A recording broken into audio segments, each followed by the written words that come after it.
mic check. Are we there? No? Yeah, okay, we're there. Jesus, okay. Let's try this again. Good morning. How embarrassing. Rise and freedom. Nobody clip that, okay? Welcome to the Wake Up America show. I'm your host, Austin Peterson. Floby says, checking the chat immediately every day to ensure it's audio every day. I check it almost immediately. It was like, 2 minutes in. What's up, Cecilia? Where's the sad trombone?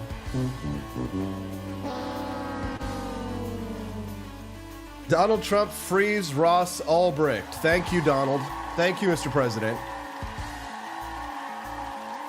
We're so glad and thankful to have you here. If you can hear the sound on this stream, click the like button. It was so embarrassing, especially over the new people. Somebody was in here earlier.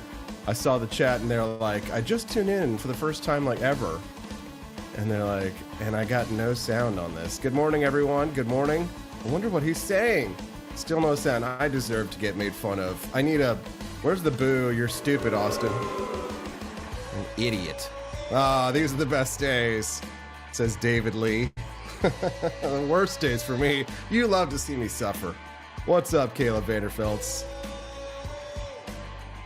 Okay, live for once says, okay, I guess I'll go then. I hope you didn't leave. I probably, you know what? I'm gonna go check the text messages.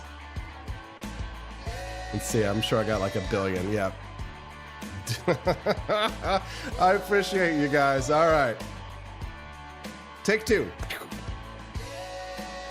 Donald Trump frees the founder of the Silk Road, an online black marketplace which facilitated the sale of books and cheese and drugs.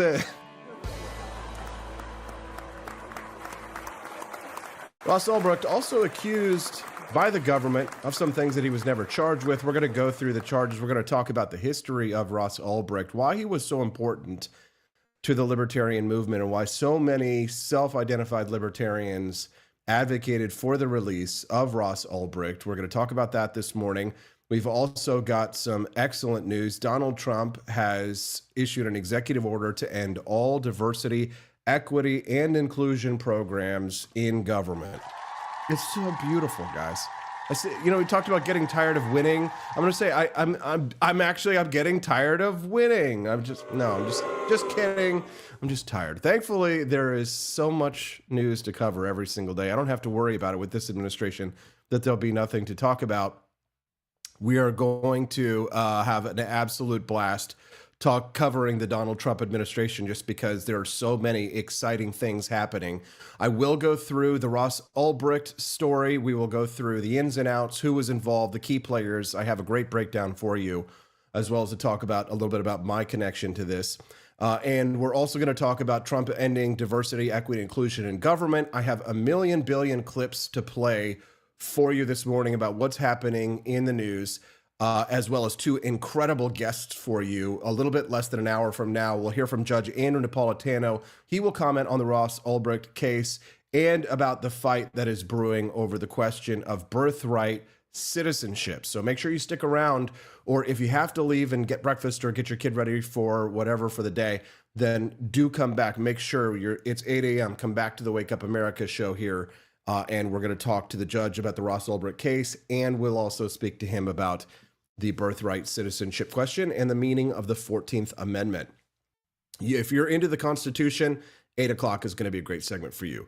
At 8:30 a.m. Central Time, a Georgia state representative was assaulted trying to do his job, a violent assault when he attempted to enter a committee hearing that the Republican establishment had decided that he would not be allowed in, despite the fact that he is an elected representative of the people of the state of Georgia.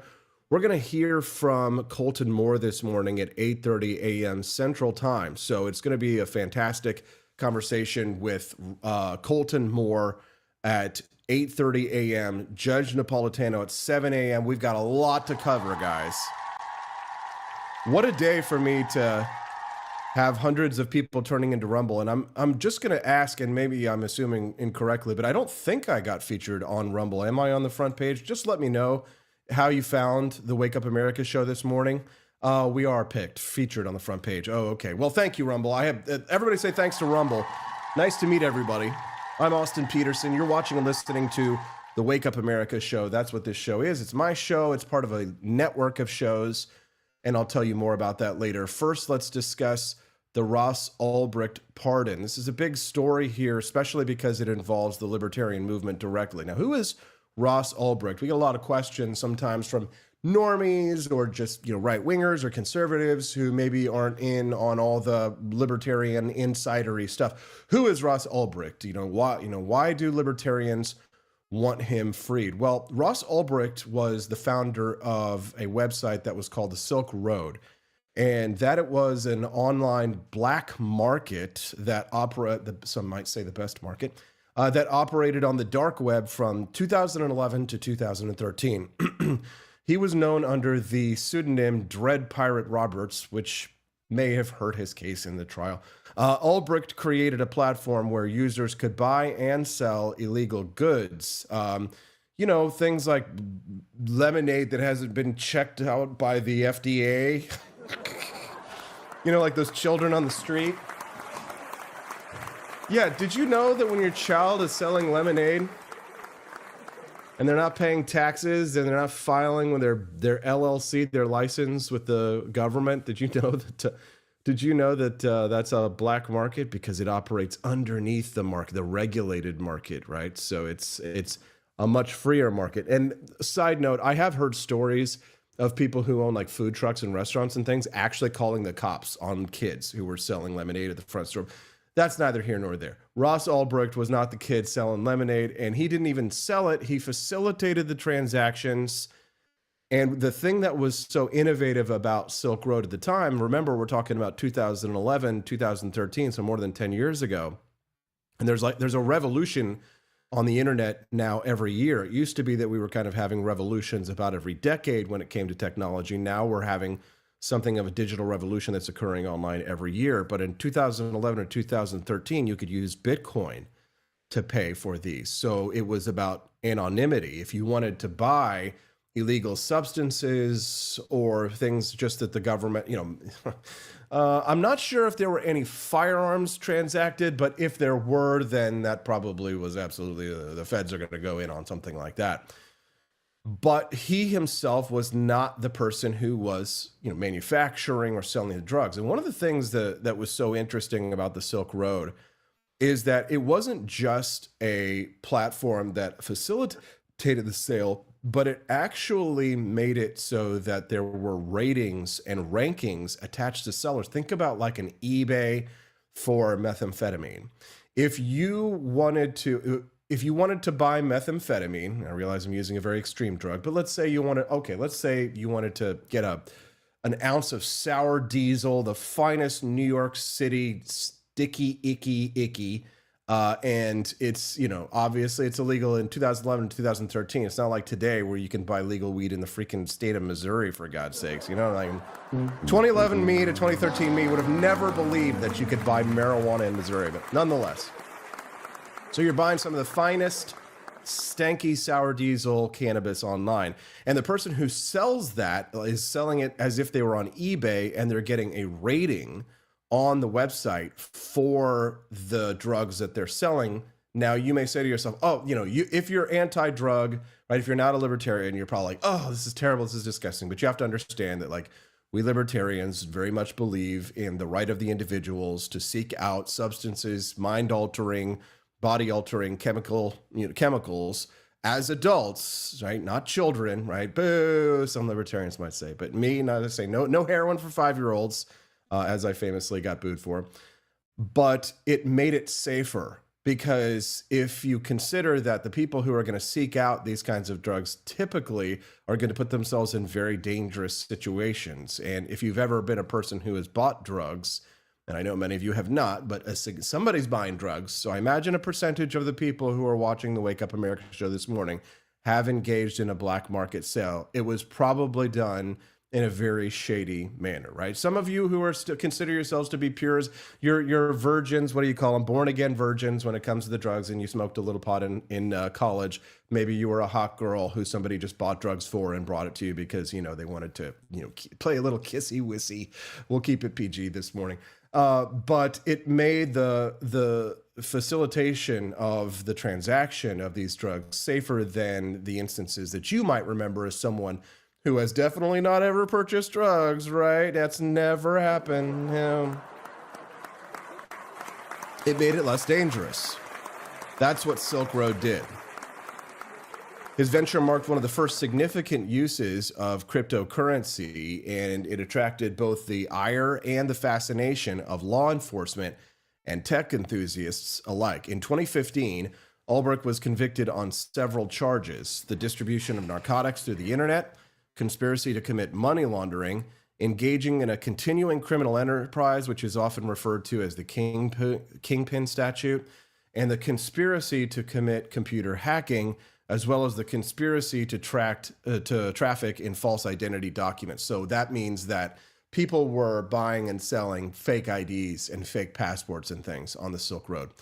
Now, here's why so many people, I think, and probably Trump, was interested in getting behind this case, not just because he wanted the libertarian votes, although I think that was a part of it, but Ross Ulbricht was sentenced to 2 life sentences without the possibility of parole, plus an additional 40 years in prison. So 2 life sentences and 40 years. So it's just strikes me that the feds were really trying to make an example of him. That's not justice. That's not justice, right? Your sentencing should be based on the severity of your crimes. He didn't actually sell drugs. He facilitated the sale of drugs by creating a marketplace. He created the marketplace and created the rating systems and made it possible for this to operate online and for people to transact in anonymity. But the question is, who was harmed? Now, conservatives, of course, who have a differing position than libertarians on the war on drugs will say, oh, well, it's a net negative. The individual harms himself by using the mind-altering drugs, and, we could quibble about this, but let's not quibble about this. Let's quibble about let's talk about what justice really is. And the allegations of attempted murder are another important part of this, despite the fact that there were no charges made about it.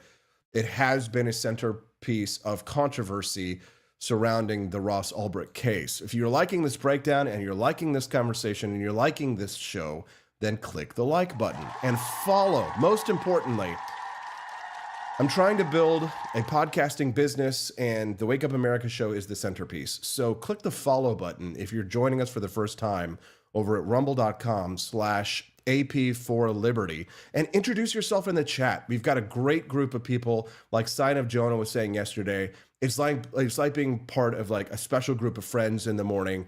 We're a small, tight-knit band of rogue, merry band of freedom fighters, shall we say. What was Robin Hood and his merry men? Robin Hood, also very libertarian. So we would love to have you be a regular guest. Make sure you click the follow button at a minimum before you leave if you're enjoying the content this morning. And thank you for joining us. So back to Ross Ulbricht.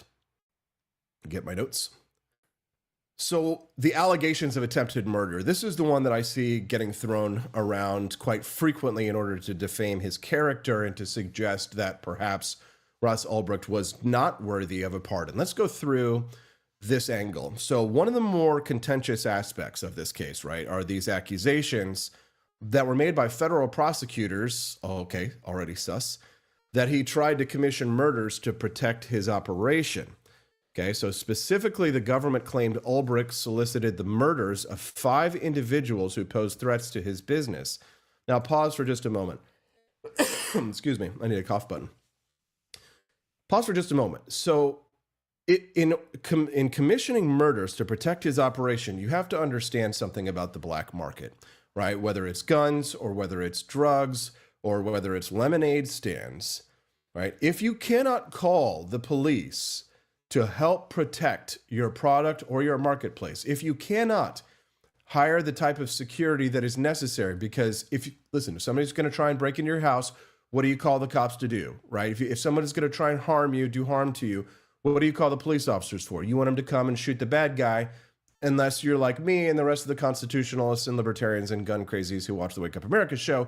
You can take care of it yourself, and you call the police officer to come check the body in the body bag, right? Obviously. But not everybody's going to want to do that, right? Some people might call the cops and say, please come help me with the bad guys, right, beforehand. I do recommend that people be trained and use a firearm. This is the only country in the world with the Second Amendment, and God bless it. But if you own a marketplace or if you own a product and you want to distribute that product, remember Ross was not a distributor of products. He was simply a facilitator of a marketplace. Key fact. But you have to hire men to come and kill people or to do violence on your behalf, which if you do it in the market that is the regulated market that we all pay taxes in and is highly controlled, then those are the police officers that you call, right, in this, that you use, the government system. But if you are owning a marketplace that is an illicit marketplace, then you can't call the police officers to help you or protect you, or, you can hire private security guards, for example, but you can't call someone to go and kill the bad people who are trying to harm you or do bad things to your business because it's illegal. So consider that. I'm not saying he did this, that he hired a hitman. So let's just go through the rest of this story here. No one was harmed as a result of these alleged attempts. So that's important. No one was killed.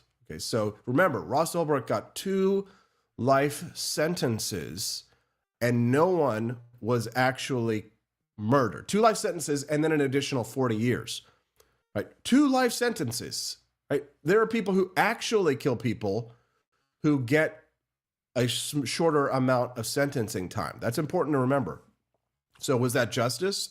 I'll let you decide. The claims were based on chat logs and Bitcoin transactions. However, let's consider the veracity of the claims, right? No actual murders were carried out. And the people that Ulbricht allegedly hired included an undercover DEA agent, interesting, and others who seemed to be scammers, right? So due to a lack of solid evidence, these murder for hire allegations were not formally charged against him in court, but they were used to influence the severity of his sentencing. Is that really justice? Consider this. You get charged with a crime that's an actual crime on the books. You get convicted. Then you go to sentencing, and then the government steps in and says, oh no, we're going to actually increase your sentence because of these other alleged crimes that we're not going to be able to convict you of, and now we're going to add on to the sentencing. It strikes me as just wrong. Thank you very much, Entropy Nomad, for the $2 in Rumble Rants. We love to see it. Can you bless me with something? Can you bless me with something? Oh, gosh. Oh, gosh. Money-wise. Money-wise. We'd love to earn your Rumble Rants today if you're enjoying the content and the discussion and you're really excited to hear from Judge Knapp. Do drop $1 or $2 in the tip jar. Hell, drop 20, 50, 100. Make me, how about it? $1 million today. Can we get $1 million in chat? No. You know how you can make $1 million streaming, guys? I figured it out. There's this guy, I don't think his name's Jack Doherty or something. I'm watching him online. Every once in a while, I'll see clips of him. What he does is he's this little punky white kid.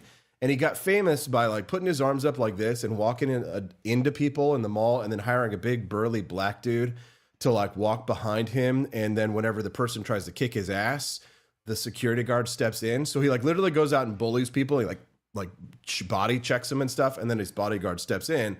And that's how we become a millionaire. You know what? That's it. I'm done with the Wake Up America show, guys. I'm going to go bully grannies.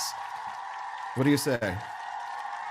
No? Can you see me stay here? Oh, okay. Well, then do us a favor and click the like button and subscribe to the channel if you haven't already. Become a monthly subscribing member. You get a 20% discount at forlibertyshop.com. That's the number 4libertyshop.com. And if you go to forlibertyshop.com, we have delicious 4Liber tea and Founding Flavors coffee.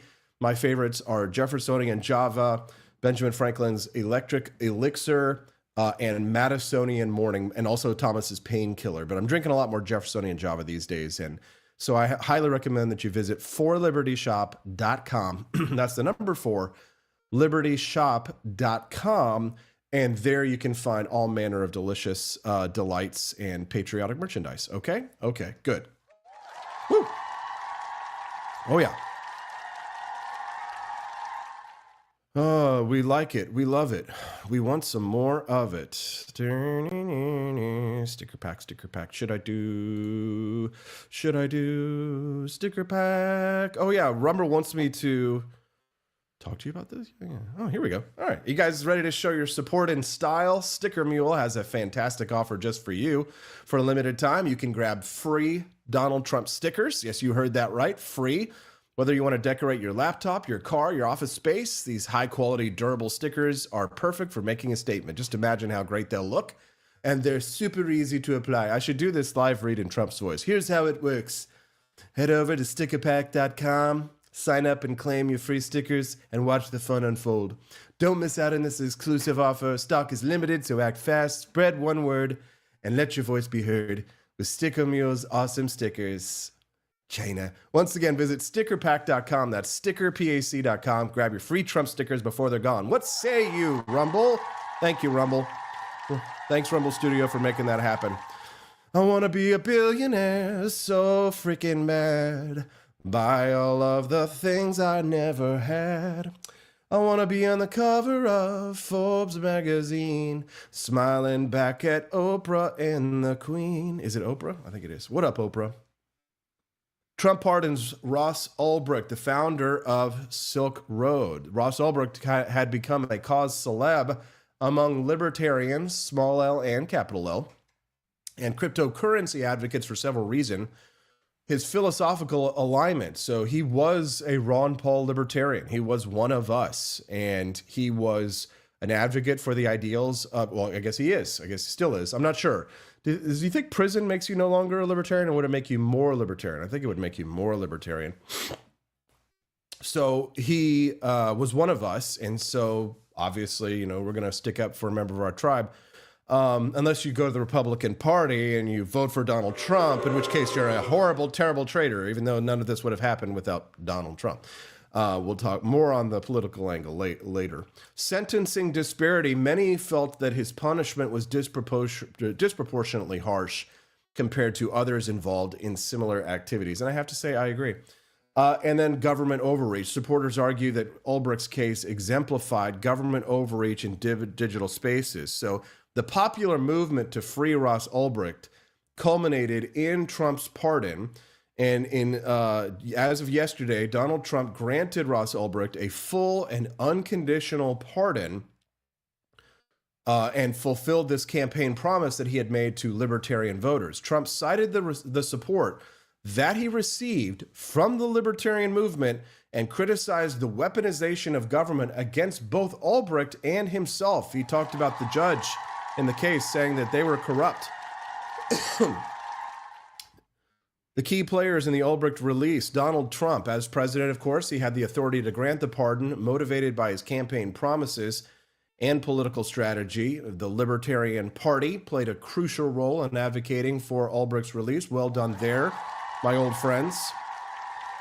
Of course, figures like Angela McCardell, the Libertarian National Committee chair, actively campaigned for his clemency, and she received no end of hell from many of the old Gary Johnsonite wings of the Libertarian Party, the kind of squishy, kind of lefty libertarian types who didn't like the fact that Angela McCardell was palling around with the Republican President Donald Trump. And yet she played a pivotal role in helping to ensure that he was released. Now, does Angela McCardell get 100% of the credit? No. I see some people trying to denigrate her and say, well, all these other people played a role as well. Hell yes, they did. Absolutely. And many people played a role. If you held up a sign that said Free Ross, you played a role. Now, maybe you didn't play as big a role as maybe Senator Rand Paul, because Paul actually sent a letter to Trump urging him to pardon Ross Ulbricht and emphasize the disproportionate nature of his sentence. Thomas Massie also played a critical role in such. And Thomas Massie had something to say about this subject as well. I'm thinking of a phrase in my head: make libertarians relevant again. And, a lot of times the only way libertarians are relevant in elections is to be the spoiler in a close race. Maybe they take some of the votes away, like the Green Party might do to Democrats. But in this case, Angela McCardell, the chair of the Libertarian Party, decided to reach out, invited Trump to the Libertarian National Convention, where he spoke and he made this pledge that he would free Ross Ulbricht. So I think that's a big deal. That contributed to this. I decided 2 weeks before the election to endorse Trump myself. And I called him up, and he answered the phone. We talked a little bit, and I said, well, what should my endorsement say? And he brought up Ross. Wow. To me. And so he said, you could put that in your endorsement. And I thought, well, that would be a good way to lock this in. Yeah. So I did. I put it in my endorsement. In the middle of my endorsement is a sentence that says, the president has committed to freeing Ross Ulbricht. And then President Trump retweeted my endorsement. It was it's not legally binding, but it really, I think, made it more solid. And I was, just based on my personal conversation with President Trump, I was certain he was going to keep his word on this. And to me, this is a litmus test, really. Are you going to convert those campaign promises into reality? Because once you get elected, it's hard to hold people accountable. Right? I was worried. Fantastic stuff. Well done, Thomas Massey. Here's Donald Trump speaking at the Libertarian National Convention last year. On day one, I will commute the sentence of Ross Ulbricht. Yeah, there were so many libertarians online who were like on day one, like on Monday, they were like, he didn't pardon Ross. And it was just like, it wasn't 24 hours. Within 24 hours, it was like 30 hours or something like that. I mean, they were on his case, and good, as they should be. Fight for what you believe in. But I still see some people out there who are like, nah, they're not happy. I'm like, what more could he do? I mean, like, I already feel as if right now we've already in some ways crossed a line and libertarians have gotten even maybe more than we asked for when it comes from the Trump administration. And I know people are saying, oh, it's executive orders and all these things. But the president is reshaping the executive branch itself, which has been out of alignment with libertarian principles. And most of the things I'm seeing from his executive orders are putting the executive branch in line with what its proper constitutional duties are. So I see people complaining about the flurry of executive orders, he's becoming a dictator and all these things. And certainly some of the things will be challenged in court. And we are going to talk about like the constitutionality of birthright citizenship in regards to the 14th Amendment with Judge Napolitano. This is going to be a freaking awesome show today, so you do not want to miss a minute. That must be why we've got over 1,100 people watching us on Rumble, guys. Nice big audience. So guys, do me a favor, make sure that you're clicking that like button. And if today is your first time watching the Wake Up America show, and I imagine for many of you it is, that if you can hit that like button right after you hit the follow button. The follow button is what's really going to help us to grow the Wake Up America show on our Rumble channel. When you click follow, you'll get an alert when we go live, which is every Monday through Friday, 7 to 9 a.m. Central Time. Trey, okay, he donated $10. Good morning, Trey. Thank you. He says, good morning, Austin and family. We got a little baby over here if you hadn't heard. So, oh, there she is. Hazel, shh. No, morning, Austin and family. Last few days makes you wonder what the next 4 years will be like. I just think it's going to be like magic. It's going to be beautiful. I think it's going to be wonderful. I think we're going to have puppies and rainbows and kittens and gumdrops. All the school shootings will suddenly fade away as we go into a new era of freedom and liberty. And the Department of Alcohol, Tobacco, and Firearms will be shuttered. The IRS will be abolished. The external IRS will charge the world taxes, and all of the money around the world will come to the United States, and none of it will go out.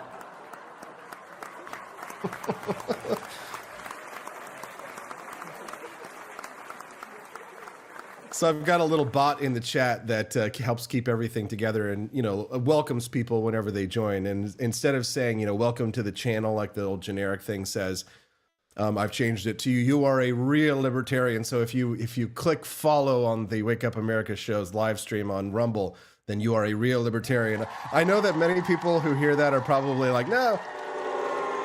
Okay, you don't have to be a libertarian, but I am. I believe in economic freedom and personal liberty. I believe in America, and I believe in the Constitution. I believe in liberty, damn it. Viva la libertad, carajo. Oh, viva la libertad, carajo. Hold on. I will commute the sentence of Ross Ulbricht to a sentence of time served.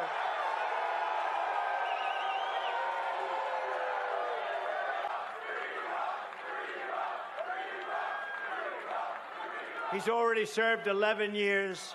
We're going to get him home. Yeah, and promises made, promises kept.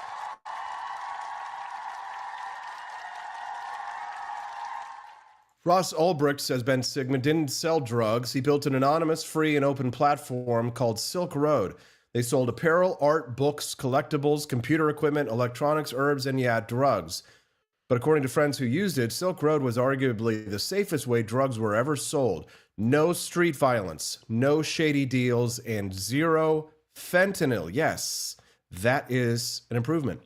Everything was tested and peer-reviewed, like an Amazon for substances. For this, the government gave him 2 life sentences without parole. So don't steal or sell drugs. The government hates competition. The government gave him 2 life sentences without parole for nonviolent charges, including money laundering, just for using Bitcoin. Remember, this was 2011 and 2013, people. People are still skeptical of Bitcoin, but people were even way more skeptical about Bitcoin than they are now. And so you have to understand the environment of 2011 and 2013. There's even more like superstitions and myths, and people just were not as keen on Bitcoin until it hit, $109,000? Jeez. The liberty movement just keeps winning, and we just can't get out of our own way. So even if you think the Silk Road was problematic, you have to admit that the punishment was wildly disproportionate. This isn't about Ross or a marketplace. It's about government overreach and the state's power to crush individuals with vague laws. Absolutely. Justice can't. Actually, here's a picture. Here's a picture of what the Silk Road looked like. But it's got that 2011 website look all over it. An anonymous market, you can see here on the left, right? Look at this. Drugs, cannabis, dissociatives. What are these kinds of drugs? You can tell that I'm not like a real libertarian because I don't know everything about drugs. Ecstasy, I've heard of that, obviously. Opioids, other. What is other? Dang. Crocodile, perhaps. Ayahuasca. What is a precursor? Is that something you take before a drug? Man, I'm a bad libertarian. I haven't like sat around doing like drug circles with my fellow libertarians. I'm more of a low tax, skeptical Michael Shermer style libertarian. Prescription drugs, damn, that's great, man. I wonder what the prices were. Psychedelics, if you're into that, I heard that Steve Jobs managed to build a somewhat famous company after the revelations he had using those. And stimulants, honestly, after a long day at work, who couldn't use some stimulants? Oh boy. Yay.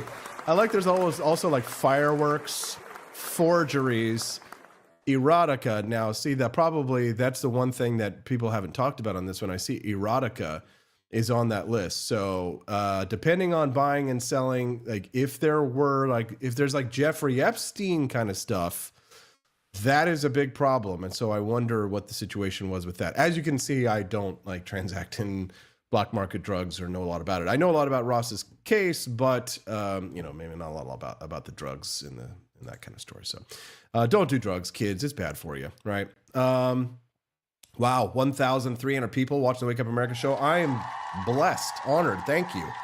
I really hope that many of you will choose to become regular viewers of the show.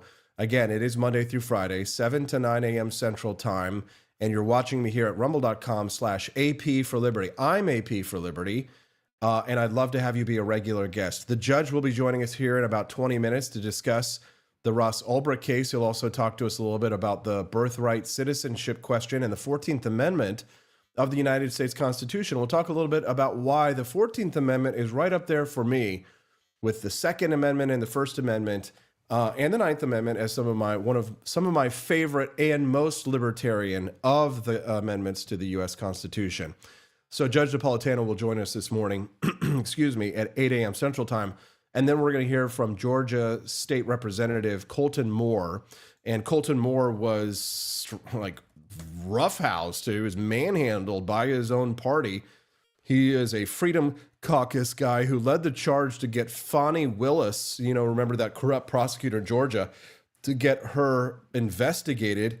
We're going to talk to Senator Colton Moore this morning about that situation. I'll play that clip. It's pretty wild stuff. You can text the show and let me know what's on your mind. See that phone number at the bottom of the screen? What's that for? You can send me text messages, and if you have an opinion you'd like to share with me and perhaps have me interact with, then you can send me a text at 573-319-1586. Again, the text lines are open at 573-319-1586. And we'll be grateful to hear from you this morning. And we're just freaking pleased, thrilled that you're here. Please just punch. Jay Howbine over in the chat says, I'm seeing DeSantis people going after Ross being freed because they don't like Trump. So sad. I can see that. I can also see conservatives being upset because of how they differ with we libertarians on the drug question. And I think there may be another question that needs to be added on there about the whole, what kind of erotica are we talking about here being sold on the Silk Road Anonymous market? Because if it did involve the exploitation of minors, then I think, even more libertarians might perk up their thoughts. But was the sentencing, did it match the crime? I think the answer to this is no. And this is an interesting blast from the past. The very first person I ever hired for the business that operates this intellectual property that you're watching right now. So years and years ago, when I founded the company that owns like the For Liberty Network and the For Liberty shop that you see up here, all of this stuff, the very first employee I hired was a young conservatarian man who then went off to law school and is building a nice law career for himself. His name is Ian Hewitt. And I saw that he joined X yesterday and had a legal opinion on the Ross Ulbricht case, which was fascinating. And the first time I've ever heard this. Some of you who may follow the Ross Ulbricht case fairly closely, even more closely than I have, probably haven't heard this angle on it. But Ian reported that the judge who sentenced Ross Ulbricht gave him life without parole because Ross is white.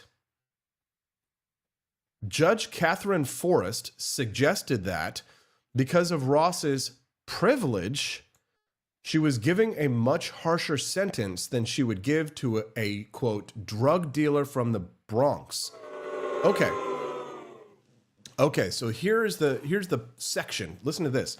There appears to be in some articles that were presented to the court, some view that there is a moral ambiguity about some of the drug distribution. There is no moral ambiguity about it. It was just wrong. And that is what our democratic process had said, and there is a way to change the law, but it is not by doing what occurred. No drug dealer from the Bronx selling meth or heroin or crack has ever made these kinds of arguments to the court.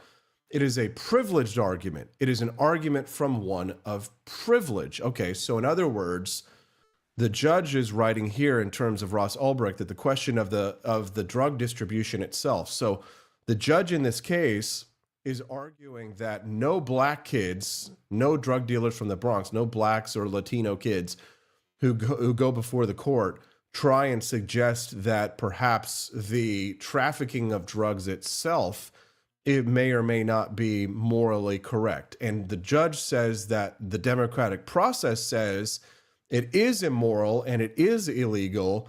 And so she, in many ways, is saying that Ross Ulbricht, since he is not a child of the Bronx, no drug dealer from the Bronx selling meth or heroin or crack has ever made these kinds of arguments to the court. She says it is a privileged argument. It is an argument from one of privilege. In other words, this is a coded way. Ian says definitively that it's because he's white, but it is a coded democratic judge's way of saying that Ross Ulbricht operates from a position of privilege to make the arguments about the moral ambiguity of the sale of drugs. And there you have it. And now he's free. And libertarians get to celebrate a win. And if you voted for Donald Trump as a libertarian, good for you. You put up with all of the stupid bull crap from your fellow libertarians that, oh, you're not a real libertarian, you're not a real libertarian. And look at this. Look at these incredible victories. If you hadn't stepped up and done something. And, the anarchists are mad at me for saying this, but it's absolutely true. I posted this yesterday, but it looks like voting can actually help achieve liberty. Yes, it can. Yeah. Oh. Voting does change things.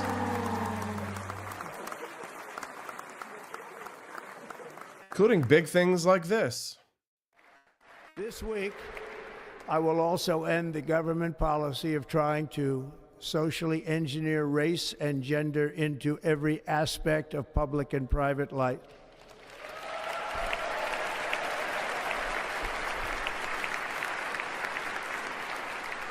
We will forge a society that is colorblind and merit-based.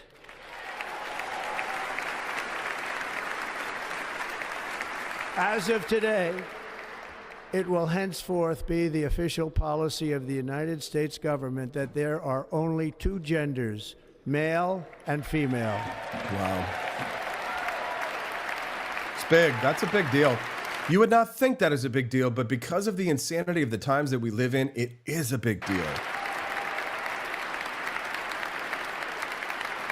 Look at that stud there, Barron Trump. Let's give him a round of applause. Hey, there's Pete Hegseth. And Elon Musk, just being all autistic. This memorandum went out yesterday to the heads and acting heads of departments and agencies from Charles Ezell, the acting director of the U.S. Office of Personnel Management, as of January 21st, 2025. That's yesterday.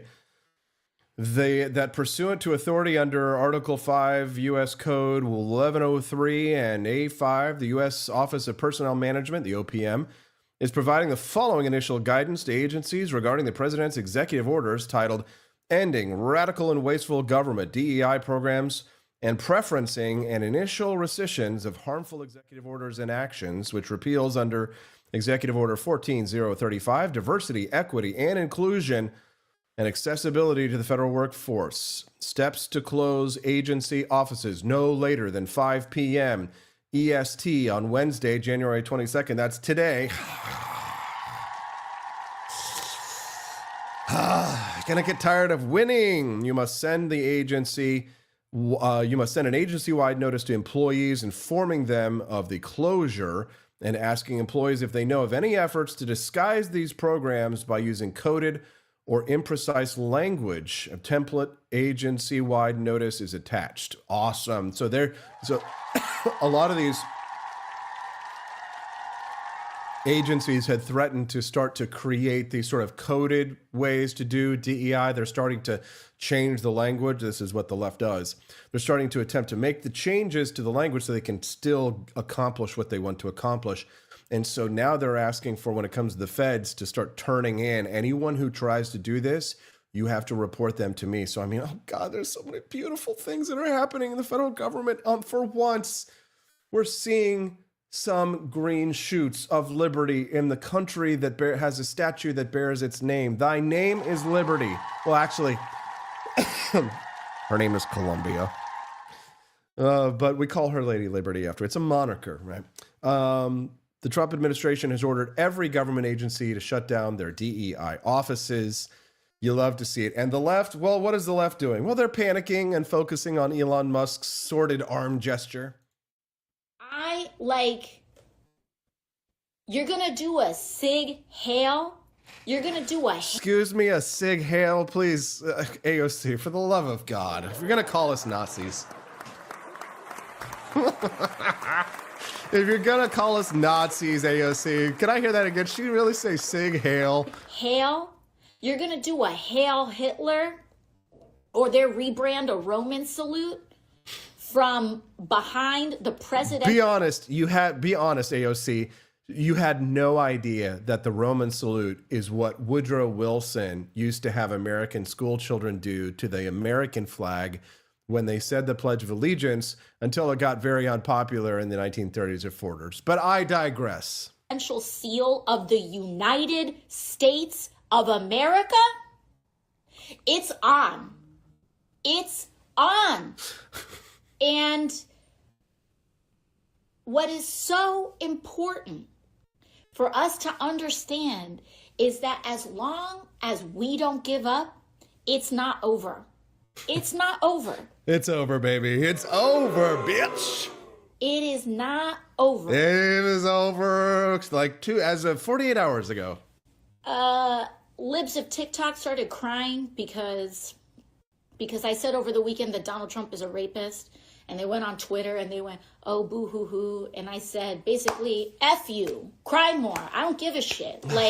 You want to support a rapist? That's on you. AOC. That's on you. AOC, those lips were not built for talking, let me just tell you right now. Good morning. Welcome to the Wake Up America show. How's everybody doing today? Good morning, good morning. You slept the whole night through. Good morning to you. Nothing could be grander than to be from Indiana. My friends over at Rumble wanted me to share with you about my puppy, my sweet little puppy, two little puppies that we have. Calvin, named after Calvin Coolidge, and George, named after George Washington. First in fur, first in peace, and first in the hearts of our little puppy dogs. If you've got a dog too, then, you know, we've all been there. Pup goes from having lots of energy to being sick, and certainly our boys have had their problems. Then, you know, you're calling vets in the middle of the night or trying to find a clinic that would take you in. Man, like one of the worst days of my life was watching Calvin like screaming, crying because he was having problems with his back. I mean, just kind of whipsawing though back and forth with his health definitely is not good for him, right? You kind of have to have, you know, manage active care to ensure that you don't have the kind of flare-ups, right? And one of the things that I really love to talk about is that, you know, is you got an emergency kit. We're all about preparedness at our house. If we have an emergency kit for humans, it's probably a good idea to have one for your dog as well. And our friends over at Positive, P-A-W, SITIVE, Positive, have a pet emergency kit. It contains critical medications and supplies that can not only keep you out of the veterinary office, but it might even save your dog's life. They contain critical medications like activated charcoal, styptic powder, and more. It could save your dog's life. So head over to positive.com and use the code STUDIO to get 15% off your pet emergency kit. That's Positive, P-A-W-S-I-T-I-V-E, positive.com. And use that code STUDIO again to get 15% off your pet emergency kit. Tell them AP for Liberty sent you from Rumble. Thank you, Rumble. Thank you, Positive. So glad and thankful to have you guys here. Things are just going so wonderfully, not only for our country, but for us personally as well. I'm so excited about the AP DC Liberty Tour. So many of our friends have already started to sign up over at our forlibertyshop.com. Hold on, let me show it. For Liberty Shop. There it is. Sorry, guys. Ba-chink, ba-chink, ba-chink. We're going to Washington, D.C., and I'm going to provide a guided tour May 1st through the 3rd. I know you guys are excited because the tickets are already starting to sell. You can buy a ticket. We have a buy one, get one deal going on right now. Buy one, get one 50% off. So when you go to book your ticket, make sure you read all the details on the tour, what's included and what's not. We also have upgrades for your trip if you really want to make it special and fun. We've got a Liberty Tour merch package that you can arrive. You got to tell us if you like coffee or tea. And then we're also going to do a live recording of the Wake Up America show. And if you'd like to join us for that, then you can add that onto your package. So make sure that you guys check it out.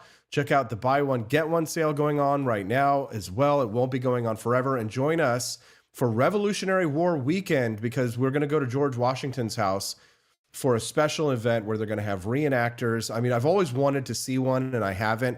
An American Revolution reenactment. It's going to be a beautiful day at Mount Vernon for Revolutionary War weekend. I'm taking you on a guided tour. It's 3 days of fun and food and freedom.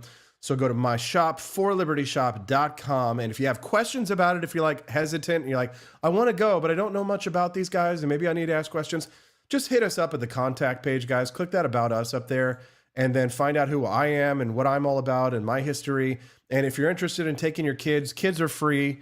So just reach out to us too. You know, there's a little contact at the bottom of the page. Contact us and say, hey guys, we're interested in the tour. Or you can also hit us up on that number that you see at the bottom of the screen when I go to this screen. It's time for me to go get Judge Napolitano. We're going to talk to the judge about Ross Ulbricht. We're going to talk to him about the 14th Amendment, birthright citizenship, and anything else that you text me. If you have a question for the judge, best way to do it, Rumble rant your question to the judge.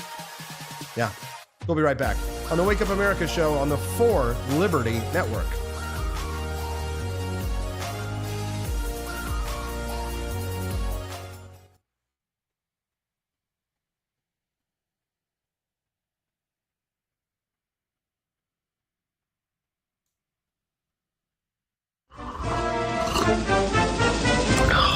Tired of spending your hard-earned money on woke corporations that don't share your pro-freedom values? Fed up with sipping liberal lattes and progressive cappuccinos? Introducing Founding Flavors from AP for Liberty Shop. Get your day started with Washington's Revolutionary Roast. As robust and principled as the man himself, this blend is the shot of energy heard round the world.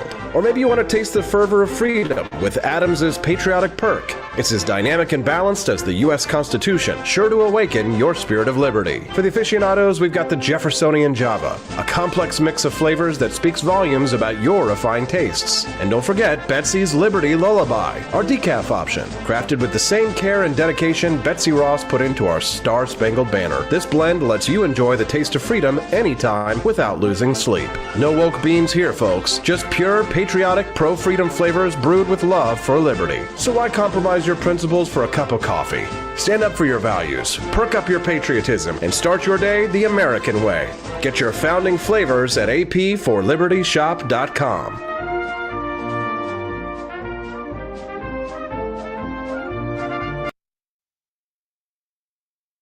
Were you exposed to hazardous materials while serving in the military and have an illness or condition as a result? If so, you may be eligible for VA benefits and services. Whether you need health care or want to file a disability compensation claim related to military exposures, VA is here to help. Visit va.gov/military-exposures to learn more and apply today.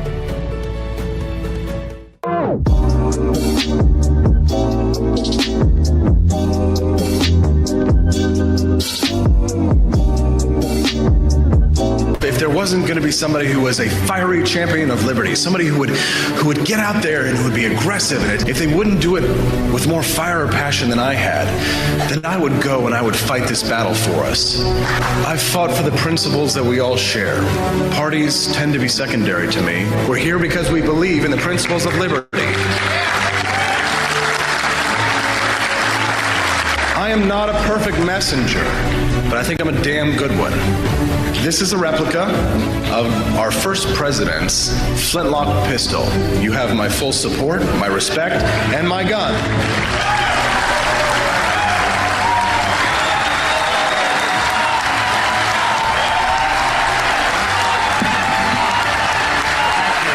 I think that the heart of my philosophy is much more libertarianism than well, that's the fashionable word these days, I guess. A conservative is no longer just that. He's a libertarian and always has been.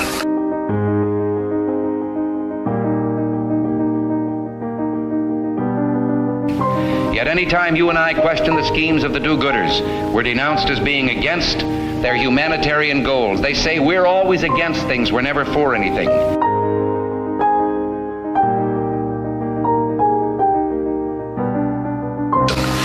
What is fascism? Fascism is private ownership, private enterprise, but total government control and regulation.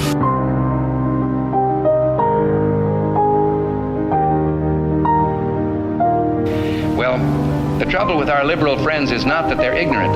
It's just that they know so much that isn't so.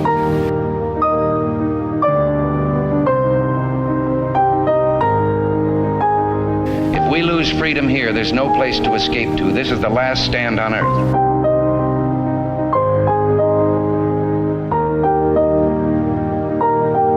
This is the issue of this election. Whether we believe in our capacity for self-government or whether we abandon the American Revolution and confess that a little intellectual elite in a far distant capital can plan our lives for us better than we can plan them ourselves.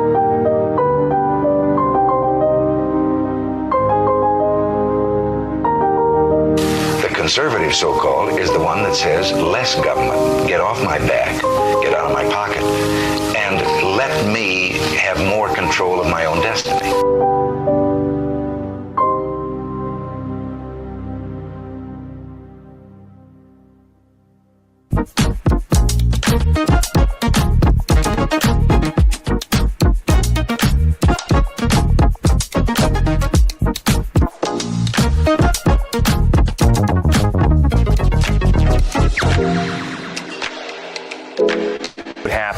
If I had to pick up the phone and call 911.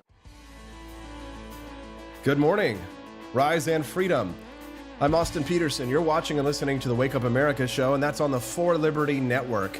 We're glad and thankful to have you here, including Sign of Jonah this morning, who has a great question to ask for Judge Napolitano. I filed that away, don't worry. We'll definitely get to those. But if you have a question for the judge, he'll be joining us here in just a moment. Make sure that you send me a text. The number's at the bottom of the screen, 573-319-1586. Again, the text lines are open. You can text the show at 573-319-1586, or you can do what Sign of Jonah did and make a very generous donation with your question. And we're very grateful to Sign of Jonah. All right, let's talk about it. Ross Ulbricht, the Ron Paul libertarian who built an online marketplace that facilitated the sale of things like fireworks. Okay, well, illegal and a little bit dangerous, but people should have the right to buy fireworks in a free country. But the other things that were on that website caught the attention of the feds. So things like heroin, methamphetamine, psychedelics. But Ross Ulbricht, who was pardoned by the president yesterday, did not actually sell drugs himself. He merely created the online marketplace. And for that, the government gave him 2 life sentences plus 40 years. When they came before the judge and said that, well, there's a little moral ambiguity in the sale of drugs, the judge says, well, when drug dealers from the Bronx, who are originally from the Bronx, when they come in here to my courtroom, they don't make the kinds of privileged arguments that my client is making. He's making these arguments about drug legalization in a libertarian perspective from an area of privilege. Is that code for the fact he's white? Let's talk to a man whose national ancestry cannot be questioned. He's the most Italian of all Italian Americans, but American. He bleeds of red, white, and blue. Judge Andrew Napolitano, the true North avatar of the modern liberty movement. He's joining us live right now. Good morning, Judge. It's nice to see you today. Good morning. I'm ecstatic that it was issued by the president and that our once and future friend is free. The sentence was outrageous. The conviction was outrageous. The judge's comments about privilege are outrageous. The arguments that the drug laws violate basic natural law, your right to control your own body, are very solid, substantial arguments, and they shouldn't be mocked out of a courtroom. And they shouldn't be reflected in an absurd sentence of 2 life terms plus 40 years. I'm ecstatic at this pardon. I did not know about it. It hasn't made the press here in the East Coast. I did not know about it until you told me. No problem, Judge. Now, Ross Ulbricht was a Ron Paul libertarian like you and I. And this website operated from 2011 to 2013 until the feds conducted a raid and prosecuted him and successfully received this sentencing. He became a cause celeb for people at the Libertarian Party specifically who advocated for the release of Ross Ulbricht. Thomas Massey, in his endorsement of Donald Trump, said specifically that he hopes that part of this will earn, in not in a transactional way, but he hoped that this would mean potentially that Ross could be freed. And even Senator Rand Paul as well stepped in. And the Libertarian Party, of course, when Trump appeared at their national convention last year, made it a key factor in any kind of libertarian support for Donald Trump. So I guess in regards to this case, Judge, I mean, do you think that there are any deeper lessons on this one in terms of like a black market for things? I mean, how far can we go? Because in terms of what might be bought or sold underneath our eyes might be things like child exploitation, for example. So how do we I don't know that there's rarely precedential value to a presidential pardon. A pardon is just an impulse by a president to exercise mercy on someone. It doesn't change the law. It doesn't change the jurisprudence. I mean, he may very well say to his attorney general, I want you to dial back the prosecution on drug distribution. I doubt he's going to say that. He is of the view that drugs are harmful and the government should protect you from yourself. I'm going to guess that he pardoned Ross as a favor to libertarians who supported him, not because he believes that what Ross was doing is protected behavior. Yeah. Well, I just find it interesting that Donald Trump chose to free him because he's so anti-drug that I would have expected for him to not go and do something like this. But he actually said specifically, Judge, when he posted about this, that it was a nod to the libertarian movement, which was quite shocking. He didn't have to do something like that, but it appears as if Trump acknowledges that libertarians played a key factor in helping him to get elected. How do you respond to that? It probably did. I mean, I don't think there's a libertarian bone in Trump's body, but he certainly presented a more attractive candidacy than Kamala Harris did. However, it's very unusual to pardon someone and say, I'm doing this as a favor to your friends. I'm not doing it because you were unfairly prosecuted. I'm not doing it because I feel sorry for you. I'm not doing it because you deserve it. I'm not doing it because I want to extend mercy to you. I'm doing it because your friends helped elect me. Very unusual, but Trump's an unusual guy and he's very candid. Do you think, on the deeper question there, Judge, do you think that intent matters when you do good? I don't follow the question. Well, so, I mean, if you do good for goodness sake, I mean, that's like the highest in morality. But if someone chooses to do good because it happens to be in their best interest, I mean, we judge that to be, I mean, less moral, I guess you might say. But I mean, if he did it because they helped, I mean, in a way, it sort of vindicates a democratic libertarian strategy. In other words, that by putting pressure and by becoming a voting bloc, in a sense, that libertarians can flex their muscle and we can influence politicians, whether they do good because it's in their best interests or whether they do good because they actually believe in our ideals, almost doesn't matter. Well, this will probably cause the Libertarian Party, as reckless and weak and absurd as it is today, to try and deliver votes to him in return for getting other favors. At one point, he said he'd have a serious libertarian in his cabinet. He was considering Thomas Massey for Secretary of Agriculture. That would have been a waste of Massey's assets, in my view. He's far more effective on the floor of the House of Representatives. But there is no libertarian in the cabinet of which I'm aware. But this particular move is gratifying.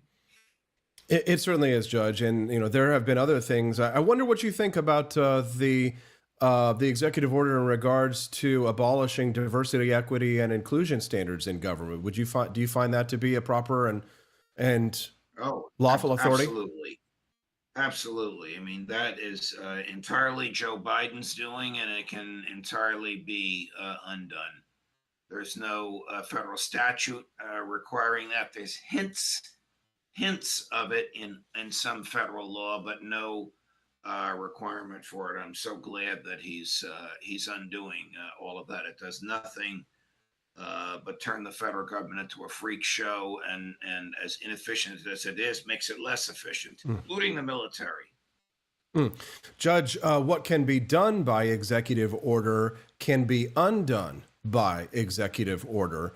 And so if the flurry of executive orders that the president is signing in the past couple of days are about undoing previous executive orders, then it was necessary, in a way, for there to be a number of executive orders in order to overturn previous tyrannical or anti-libertarian executive orders, correct? Yes, absolutely. And, you know, a president, fill in the blank, who succeeds Trump could overturn these executive orders. Not the pardons, they can't be overturned. But the executive orders. If you consider an executive order for what it is an instruction to a person or a team of people in the executive branch to apply certain policy. That's the prerogative of the president. He'll say to the Secretary of Defense, I don't want you to promote people on the basis of DEI. I want you to promote them on the basis of merit. He can do that. And his successor can say, as Joe Biden did, I want you to promote people on the basis of DEI. This is all within the discretion of the President of the United States. If he gets outside his area of discretion, like I want to disregard a clause of the Constitution I just swore to preserve, protect, and defend, well, then he's going to run into a buzzsaw called the judiciary. Interesting. Judge, I'd like to switch topics here because I know I've got a limited amount of time with you this morning, and ask you first, since we're going to discuss the Constitution, let's see if you wouldn't mind answering Sign of Jonah's question that he submitted for you, which is that he says, Sign of Jonah, that he's an originalist on the Constitution, and asks, is the Constitution a living document? Well, the Ruth Bader Ginsburg School of Jurisprudence was of the view that the Constitution's meaning changes with the times, and that has generally been referred to as a living Constitution. That is the opposite of originalism. Originalism says the meaning of the Constitution was set in stone at the time it was ratified, and it needs to be interpreted in that light. If it's interpreted in light of contemporary mores, well, then it's not a constitution. It only means what the justices want it to mean. So living constitution is the polar opposite of originalism. The better word, can tell your correspondent, for originalism is textualism. What the text says. If the text is ambiguous, the next default analysis is originalism. What was the original understanding of the ratifiers? Living Constitution disregards the text and disregards the understanding of the ratifiers for a purely contemporary understanding. Boy, it's so conflicting because so many of the problems that they faced in 1789 are so radically different from the problems that we face here in 2024. So it must be quite alluring to modern audiences and contemporary judges and lawyers to adopt a more, I guess, modern framework, whereas people like yourself or Scalia or justices like Gorsuch are more informed by a founder's view. A judge, I wonder what your take is on the 14th Amendment. The 14th Amendment is, to me, one of the most libertarian and also one of the most misunderstood of the amendments to the U.S. Constitution. Conservatives are telling us today that the 14th Amendment applied only to freed men, and in no way would ever apply to the child of someone who was born here as a baby and would be granted the rights of citizenship in this nation. So my question to you is how do you interpret the 14th Amendment? Was it at the time, if understanding, like as you said, with textualism, and I wonder which school of thought you really hold the heaviest there, is it applying only to freedmen, or was there perhaps a Supreme Court decision that clarified it? Wong Kim Ark, for example. Talk us through your thinking from your libertarian perspective of the 14th Amendment in regards to birthright citizenship. Well, you only go to the understanding of the ratifiers when the text is ambiguous. The text is not ambiguous here. It says anybody born here and subject to the jurisdiction of the country at the time of their birth is an American citizen. Now, who would be born here and not subject to the jurisdiction? The offspring of a foreign diplomat would not be subject to jurisdiction, but the offspring of everybody else is subject to the jurisdiction of the United States and to the state in which the baby is born.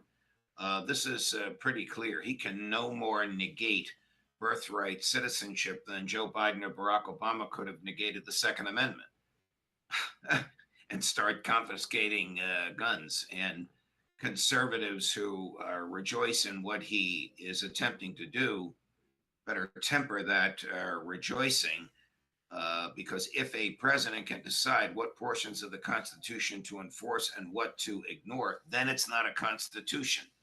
It's just a meaningless piece of paper, and then he's not a president subject to the Constitution. He's a prince. He just took an oath faithfully to enforce the laws of the land, meaning whether he agrees with them or not. He just took an oath to preserve, protect, and defend the Constitution, whether he agrees with it or not. And yet, within 24 hours of having taken that oath, he said, I'm not going to enforce this part of the Constitution because I don't like it. Well, we don't elect presidents to pick and choose which part of the Constitution they like and which parts they don't like. They can have mental reservations about parts. I have mental reservations about parts. But you take that oath, you comply with the oath. He has not complied with that oath, and I think the judiciary will have the final say. Judge, the 14th Amendment, when it was written, was a post-Civil War amendment, and it did deal with freed men, the former slaves, and the question of privileges and immunities. Talk to us, though, today about the concept of the 14th Amendment and how it might apply to our economic liberties, because I hear a lot of conservatives demanding that the 14th Amendment be overturned. Well, it's fine. That's their right to do so. But if they were to do so, they might be undoing a lot more than just birthright citizenship, Judge, because after the slaughterhouse cases sort of stripped the economic liberties out of the American marketplace, institutions like the Institute of Justice, for example, a very libertarian law firm, is hoping to use key provisions of the 14th Amendment to hopefully restore our economic rights in regards to things like licensing, for example, business licensure, for example, correct? Right. I love the Institute for Economic Justice. These people do the work of the angels. I mean, the 14th Amendment basically was written to apply to the states the requirements of the Bill of Rights, particularly due process and equal protection. If the states did not have to follow due process and equal protection, they would be tyrannies. They could pick and choose who they wanted to protect, and they could pick and choose what kind of laws they wanted to enact, irrespective of freedom of speech, right to keep and bear arms, due process, the right to be left alone, the various protections in the Bill of Rights. I laugh when our conservative brethren talk about, the 14th Amendment was never actually enacted. It's not a true part of the Constitution. We need to get rid of it.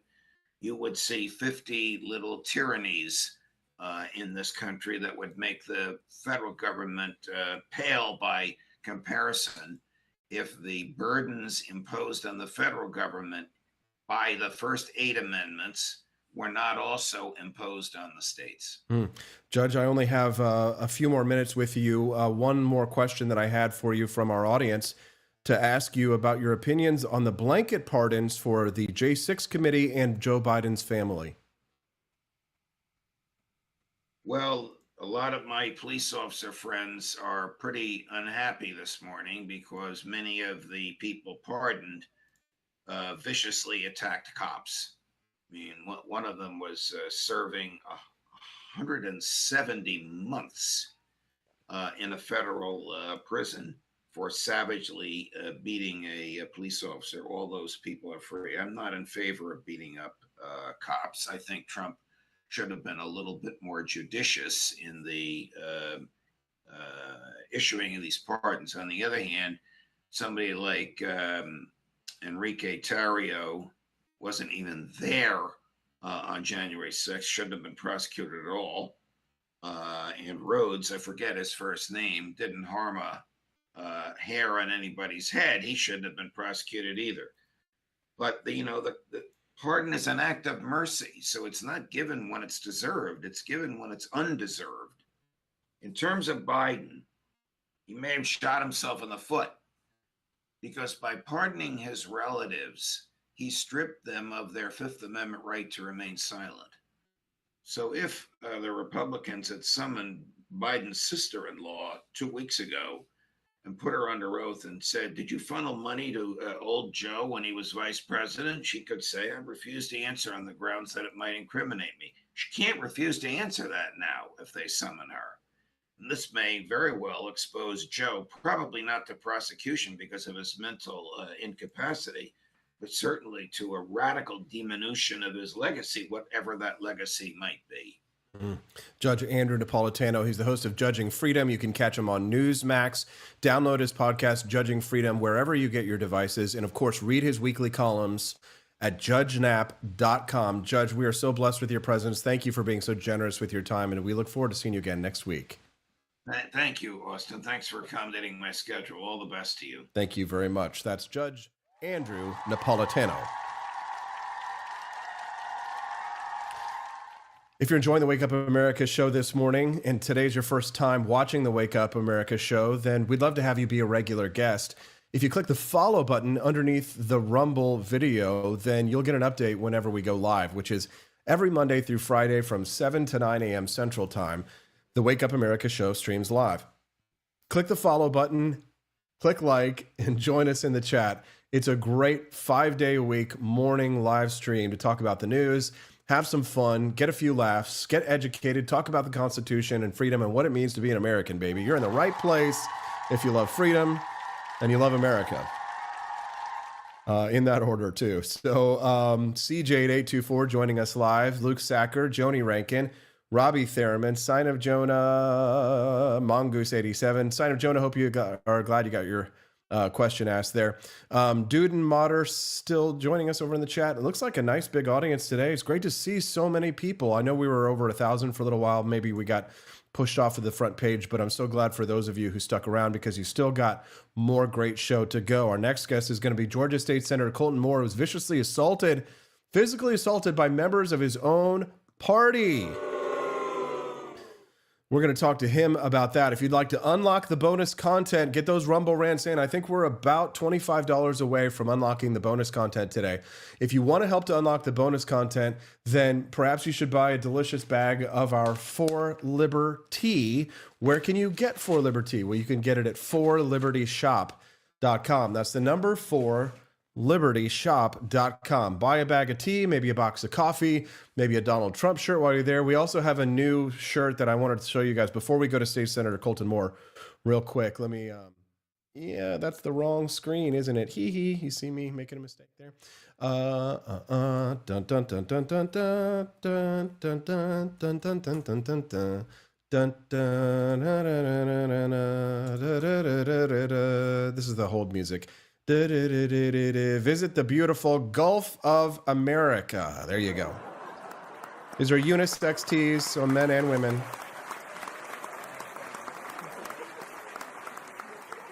Visit the Gulf of America vacation shirts. You can get those exclusively at 4libertyshop.com. Why exclusively at 4libertyshop.com? Because I designed it. Well, Brad Beckman designed it, and I improved it. At 4libertyshop.com. Visit the beautiful Gulf of America shirts on sale now. Get some delicious 4Liberty. May I remind you that the tea that was tossed in Boston Harbor was not Earl Grey, but it was a black tea, Boston Harbor Black. That is English breakfast, loose leaf tea. You can sign up for a one-time purchase, or you can get it delivered to your door on a monthly basis at 4libertyshop.com. Okay, I got to go. Senator Colton Moore, he's waiting. We'll be right back. Unlock that bonus content, make purchases at the shop, and when we get back, we'll talk to Senator Colton Moore. Hopefully you'll be able to see the bonus content before we end the show at 9 a.m. Central on the Wake Up America show on the 4 Liberty Network.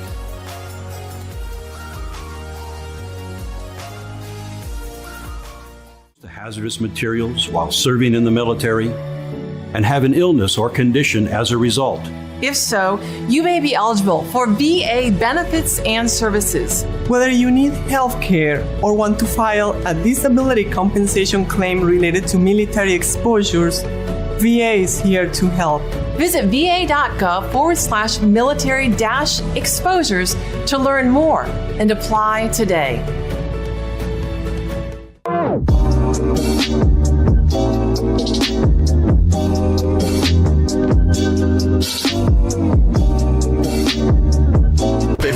going to be somebody who was a fiery champion of liberty, somebody who would get out there and who would be aggressive. And if they wouldn't do it with more fire or passion than I had, then I would go and I would fight this battle for us.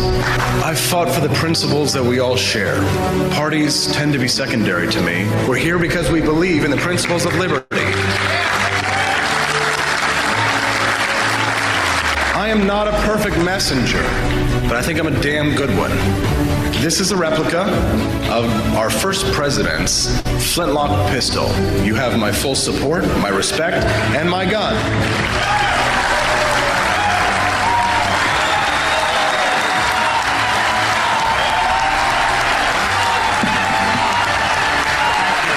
I think that the heart of my philosophy is much more libertarianism than well, that's the fashionable word these days, I guess. A conservative is no longer just that. He's a libertarian and always has been.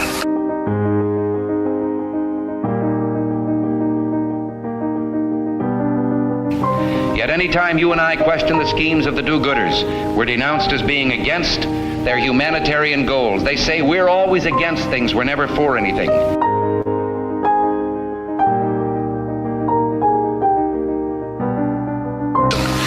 What is fascism? Fascism is private ownership, private enterprise, but total government control and regulation.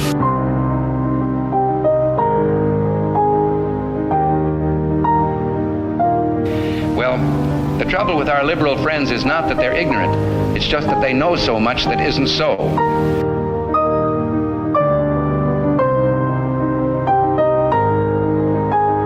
If we lose freedom here, there's no place to escape to. This is the last stand on earth.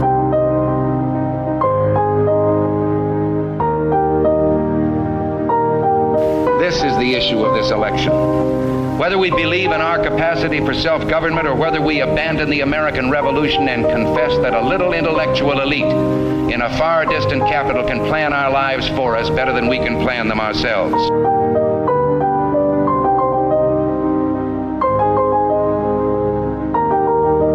The conservative, so-called, is the one that says less government, get off my back, get out of my pocket, and let me have more control of my own destiny.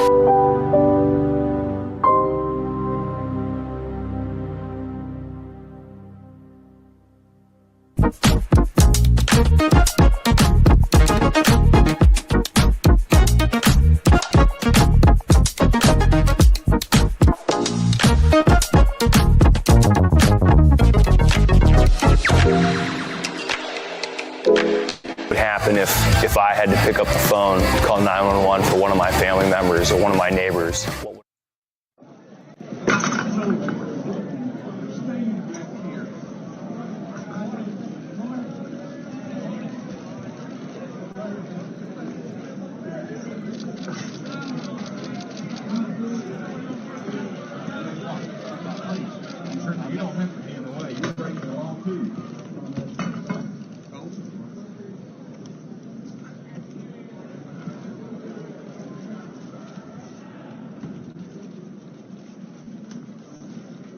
What is going on?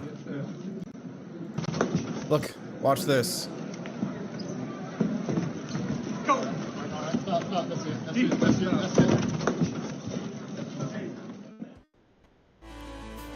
What the hell? Good morning, Rise and Freedom.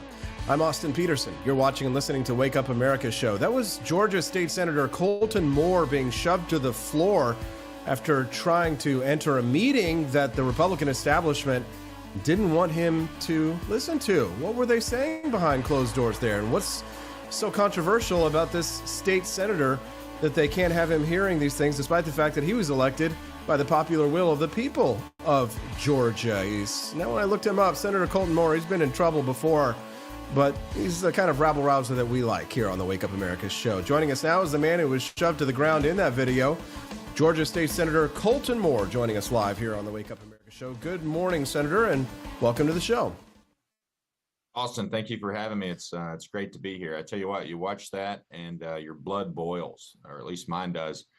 I mean, never in a world would I have ever imagined that, and this is the first time it's happened in Georgia history, that a sitting member of the Republic can be assaulted by the attorney of the Speaker of the House and the senator gets arrested. It's absolutely bananas. We're in a banana republic here in Georgia. So don't call us the peach state. You can call us the banana state. Like a banana republic. That's good stuff, Senator. I mean, so what was so important that was going on that you couldn't hear about it, and why couldn't you hear about it? Well, I mean, it was the State of the State address. You know, I mean, every General Assembly across the United States allows their governor to come in and give a description of what the state of the state is, right? Before a legislature goes and starts passing laws and deciding what the taxes are going to be and how the money is going to be spent, the governor gives a state of the state. And that's what I was attempting to attend. The State of the State was a joint session that was unanimously passed by the House and the Senate, which means I have a constitutional obligation. I am legally compelled to be in attendance. But the Speaker of the House decided that my presence violated his definition of decorum. So he sent out his attorney to do a WWE Super Slam and pushed me to the ground. Okay, so this has to do what I'm reading. I mean, it says you were arrested. So you actually were arrested over That's the... right. You were arrested after you were I assaulted. was booked in Fulton County Jail. I took a mug shot in the same place Donald Trump and the 18 others took a mug shot. I mean, ultimately, what I personally believe is this was a bit of a conspiracy to try to get me to fight back. If you notice, my hands are back behind me most of the time. Call those my Fonnie Willis hands. So you.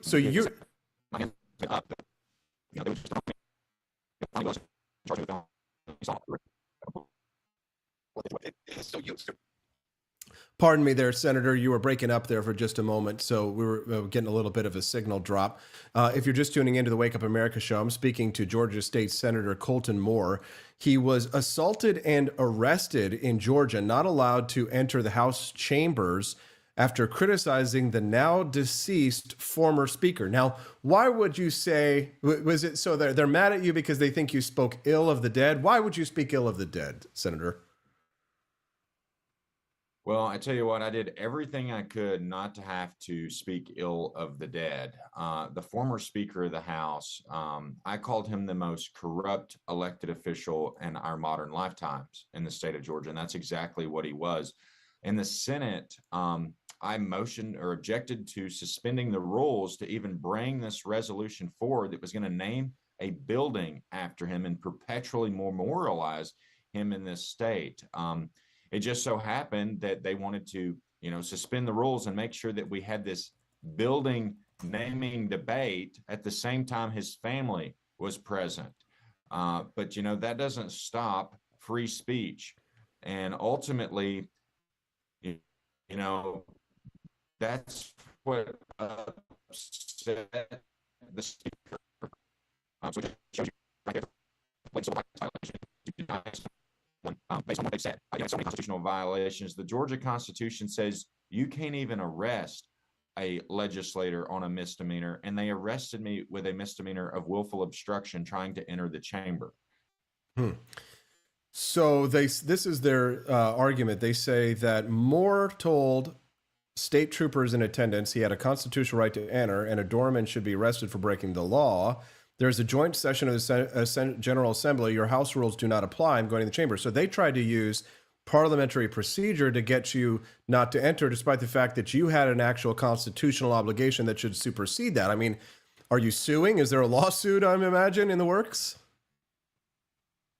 Well, my first and foremost priority right now is to get my criminal charges dropped. They wanted me to appear in court the very next day. And I told them they could find me in the Senate chamber because that's where I'm constitutionally obligated to be, representing the people. So, I mean, it's just a bunch of dummies, if you ask me, who have really shown themselves not only to be dumb, but to also show themselves to be absolute tyrants with zero understanding of the Constitution. I mean, the law enforcement officers who were there, who blatantly saw me be assaulted, but yet arrested me, like, I don't know what world we're living in here in Georgia. Hmm. So it seems as if you've kind of been in trouble before out there with these guys. I mean, you were the guy though who led the charge against trying to get the corrupt prosecutor Fani Willis dismissed in the case against Donald Trump. You would think they would have a little bit more respect for somebody like yourself who was sort of leading the charge for the Republican cause rather than try and punish you for your opinion about someone who is deceased who you believe is corrupt. I don't know whether or not that's true. I'm willing to give you the benefit of doubt and such. But I mean, it's not like you're some wackadoodle, some far out there. You're a duly elected representative. You're the guy who was leading the charge against Fani Willis. I mean, are you shocked that you're treated this way, though? Really, be honest, Senator, because of how corrupt. I mean, every state has its own little swamp, and DC has its own swamp. It's got to be pretty swampy there in the heart of Georgia, in the capital of Georgia, as well as it is in any other state as well. Right. Yeah, it really is. It is swampy. But what I'm shocked about is how dumb they are, Austin. I mean, you see tyrants all across the country, but I mean, it is pretty childish and stupid to take a staff member, an attorney of the Speaker of the House, and grab a senator and throw him on the ground. Like, how dumb can you be? This guy, he has a bar license. I mean, at the end of this, I doubt he's going to be an attorney anymore. I mean, probably part of the reason that, like you said, it's a little bit more than my comments calling the former speaker the most corrupt individual, which I have a constitutional ability to say that. All right. But articles of impeachment were sitting on John Burns, the speaker who had me thrown down to the ground. Articles of impeachment against Fani Willis were laying on his desk for a year. And we kept putting the pressure, do something about Fani Willis. I mean, this is a guy who is a never Trumper and wants to use the power of government to attack his political opponents. And that's exactly what he's done to me. Whether you like Donald Trump or not, what I recognize is Donald Trump and those 19 others, they were simply questioning the integrity of an election. Once again, another First Amendment issue. And then they're potentially going to go to jail for the rest of their life for questioning the integrity of an election, what type of chilling effect does that put on the rest of the populace when they see something bad? Oh no, they're going to put me in handcuffs and throw me in jail for the rest of my life if I say something here. I mean, the Constitution is sacred, and because it's so sacred, that allows us the ability to debate issues and get to the bottom of things. Without it, why do we even have a constitutional republic? And I reminded the Georgia Senate of this the day after my arrest. It's because we used to kill each other with pistolas and swords. So we put up this parliamentary process that we could debate issues and majority would rule. But if we don't give the Constitution power by upholding it, then the Constitution's worthless. It's like a pile of lint coming out of your dryer. So that's Georgia State Senator Colton Moore joining us live here on the Wake Up America show. The numbers on the channel are absolutely blowing up as we talk to you. Over 2,000 people watching us live over at rumble.com this morning. Thank you so much to Rumble for featuring us today so we can have this great conversation with the Georgia State Senator who was assaulted in attempting to do his constitutional duty in the state of Georgia. If you're enjoying this conversation and you want to hear more interviews like these 5 days a week on the Wake Up America show, make sure that you not only click the like button underneath the Rumble video, but also click the follow button as well and come back here and join us for more great conversations like these. So switching away from the swamp on the state level, Senator, I imagine that being a big Trump fan yourself, you must be thrilled to see some of what Donald Trump has already accomplished in only 48 hours in the Oval Office. But is there anything in particular that stands out as a major accomplishment or something that you were looking forward to that Trump has already done in the last 48 hours, just in his first week as president? Probably one of the first things I read this morning that really got me excited was Ross Ulbricht being free. That's something that I advocated for. Even made a little video to Donald Trump probably a year ago or so, asking that we free Ross. And I was excited to see that. Once again, another First Amendment blatant violation that we see. The J6ers that were free, the political prisoners there, I guess being a political prisoner now, you certainly get a little bit more of the weight in the sense of what that is. So very excited to see those things. I would say those are my favorite. State Senator Colton Moore from the great state of Georgia. Is there anything else that you think we might have missed in this discussion this morning that you think it's important for us to cover? Anything else you'd like to share with our audience or a plug before we let you go? Yeah, I think if there's anyone in your audience who's listening, understand your power in this, because whether you live in Georgia or another state, the Speaker of the House, and in every state, the Speaker of the House is elected by the House members themselves, right? The people don't have a direct vote for the Speaker of the House. So make sure you're in contact with your state representatives, and if you're in the state of Georgia, and demand that John Burns resign. This tyrant, it's blatant tyranny. There should be no excuse why he hasn't resigned already. And if you're in another state, I would encourage you to make sure you have a good relationship with your state rep. And if anything like this was to ever happen, you've got that voice and that advocate there. So don't be afraid to reach out to your state representatives, hold them accountable, and attend your local party meetings as well, and get involved for sure. There we go. That is State Senator Colton Moore. Hey, thanks so much for standing up for what's right out there, Senator. We're going to follow your career with great interest. Have a wonderful day, and we'll hope to hear from you soon, and good luck with your case. Thank you so much. Thank you. And we had 1,500. We have 16 under review. As you know, we commuted about 16 of them because it looks like they could have done things that were not acceptable for a full pardon. But these people have served years of jail, and their lives have been ruined. And in many cases, listen to me for a second. Stop interrupting. America's back, baby. Listen to me for a second.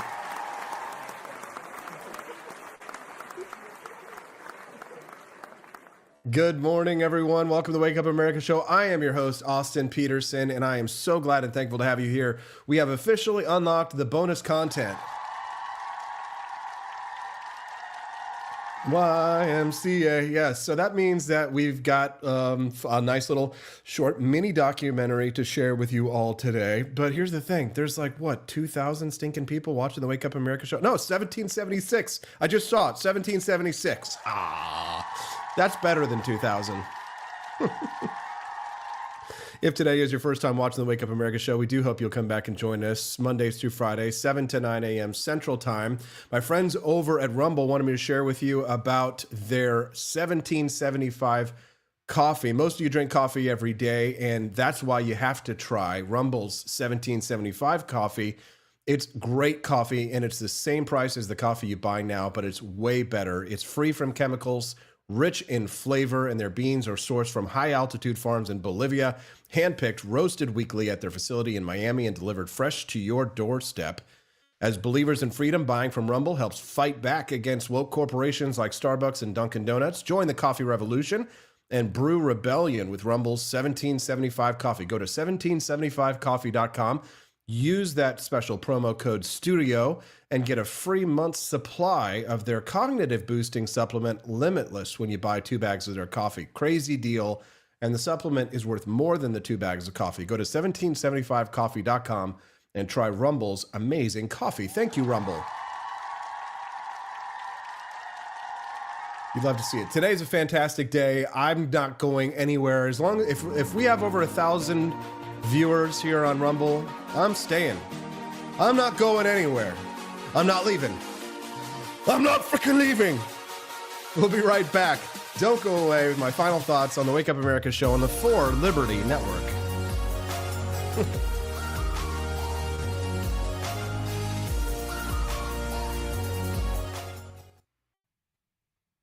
For eyeglasses? Imagine struggling to read a letter or examine a tiny detail without eyeglasses. Today, it's easy to reach for a pair of spectacles, but centuries ago, people innovated fascinating ways to solve vision problems. Let's explore the ingenious tools and techniques used before eyeglasses were invented. Life without clear vision wasn't easy. Small print, intricate designs, and even survival tasks like hunting or crafting were affected. Those with poor eyesight had to adapt or face obstacles in daily life. but innovation flourished even then, laying the groundwork for optical advancements. Around 3000 BCE, plano-convex lenses made from polished rock crystals emerged. These tools, though rudimentary, allowed early civilizations to magnify small objects. These lenses were likely used by artisans for engraving or intricate craftsmanship, showcasing humanity's problem-solving spirit. In ancient Rome, Emperor Nero watched gladiatorial games through a flat emerald lens.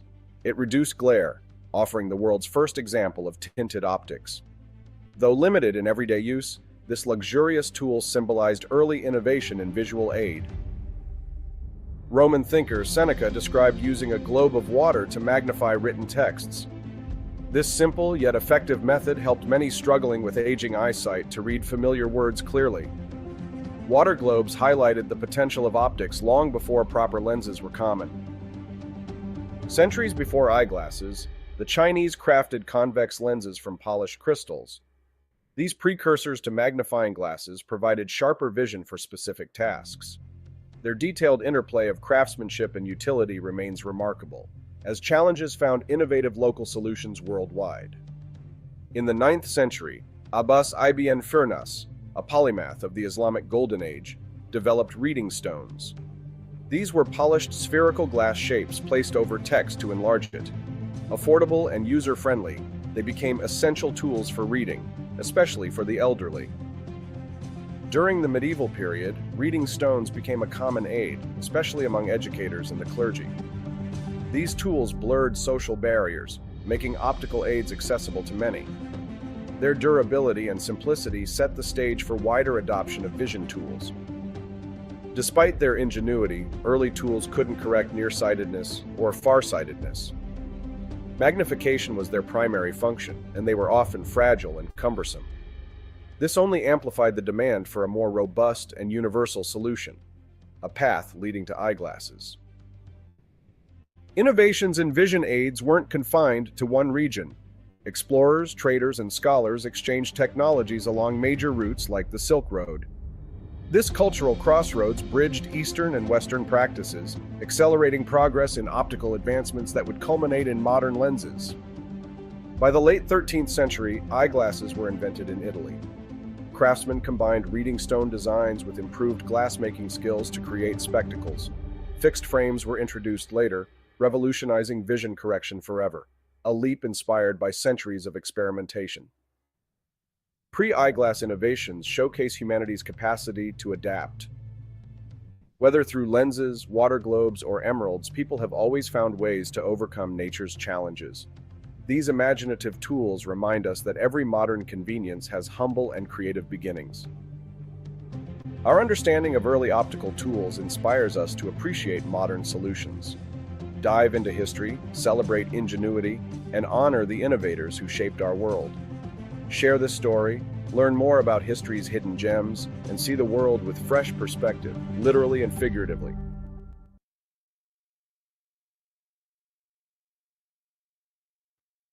Overturn the Constitution to do his evil and wrongness. Let's put some stuff up here. He was very excited about the end diversity, equity, and inclusion initiatives in the federal government. What's the impact? Yeah, so that's obviously very bad. It's particularly evil to. I always think of prisoners, people who are incarcerated who have changed, who have transitioned. According to this, you're going to take trans women and put them in male prisons. What do we think is going to happen to them? Yeah. Wait. So you're going to put men in male prisons? That's not going to be a good day. Yeah. What were they doing before? So I think that this is a thing that has real impact. There's also a real obvious equal protection challenge. And so, again, Trump will do this. He will be sued. This is one of the ones that could be, if not completely stopped, delayed. But there will be people who suffer unconscionable pain because of what he's doing, and not in the kind of like, somebody just called Gracie George. No. These are people who are going to be hurt and physically assaulted because of Trump's executive order. Two of the renamings, we were talking about it in the break. Rename Mount Denali. It's a beautiful day. It's a beautiful day in America. Would you be mine? Could you be mine? Won't you be my follower? Good morning. I'm Austin Peterson. Rise and freedom. Welcome to the Wake Up America show. We're having a darn good time this morning, and I saw that earlier we had hit for like one brief second. There were like 1,776 people watching the Wake Up America show. I'm having an absolute blast hanging out with Steel Bringer, Ike Giving a Shit, Whitey White 14, Mongoose 87, Quest Fanning. And I saw a bunch of names. Decision Points. Hey, good morning, Decision Points. I think we know that person. Pardon me for forgetting the name that goes with the channel. Decision Points. I think that Daniela might have interviewed that gentleman there the other day. But please forgive me. I love seeing, though, the new names and faces in the chat. Like Decision Points. Now, please. That's their name. Now, please. Nunia 2020, who said they did Ron Paul dirty. True. Kermode Bear reminds us that Austin gets the best guests. Also true.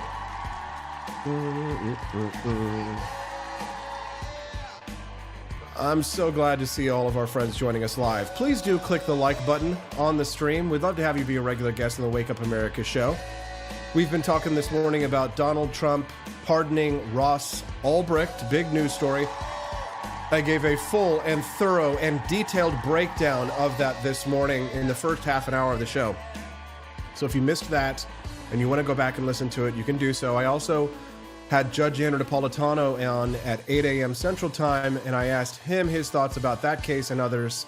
So if you missed all of those great conversations, then definitely make sure you go back and rewind and listen to that before. This story, before we go, this story really caught my attention, though, and it's an interesting story about an LGBT pastor. Is that the word we would use to describe this person?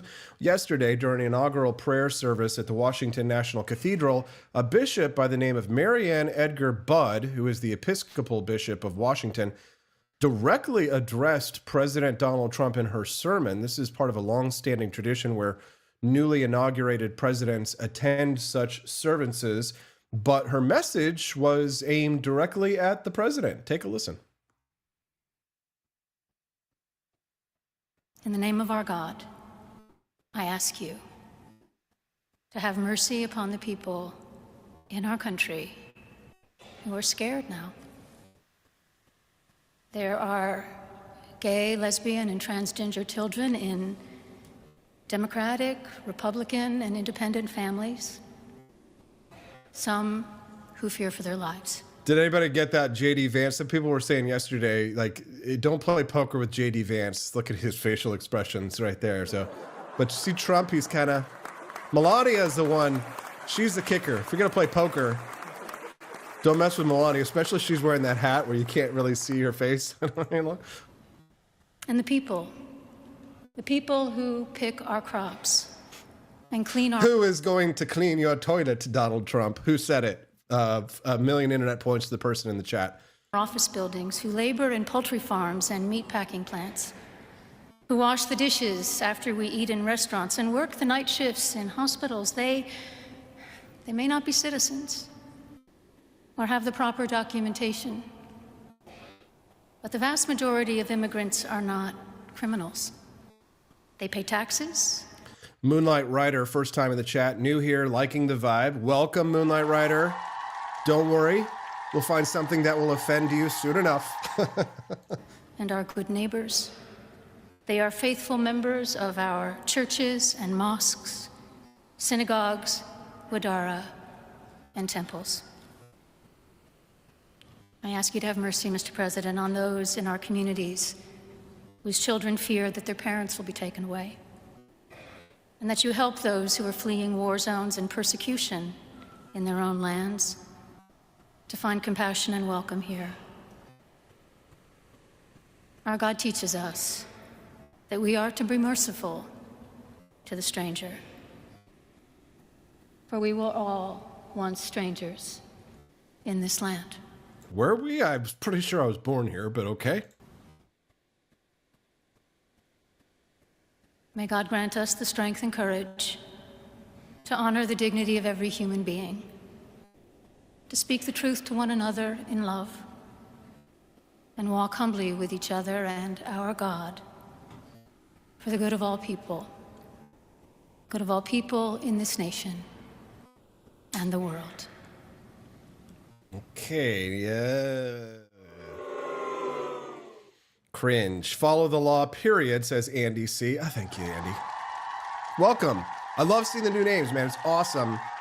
Please do click like and the follow button before you go today, people like Andy C, so that we can see you guys again here tomorrow. Well, of course, as you can imagine, the bishopess, who called out Trump is making the rounds on the liberal media. She's already being feted as a national hero, a spokesperson for the spokesperson for the disaffected. Bishop, I appreciate your time and your tone there, so serious and genuine. You see him, he's stone-faced, he then looks down, but he's listening to every word you say. As you made that personal plea to him, what were you looking at him in that moment? What kind of response were you perhaps hoping for in that moment? I was looking at the president because I was speaking directly to him.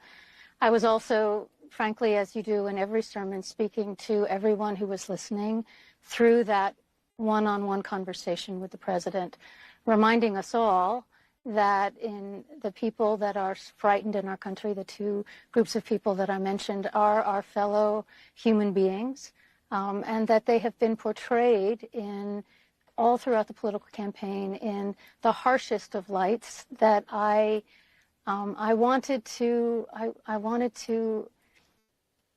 counter as gently as I could with a reminder of their humanity and their place in our wider community.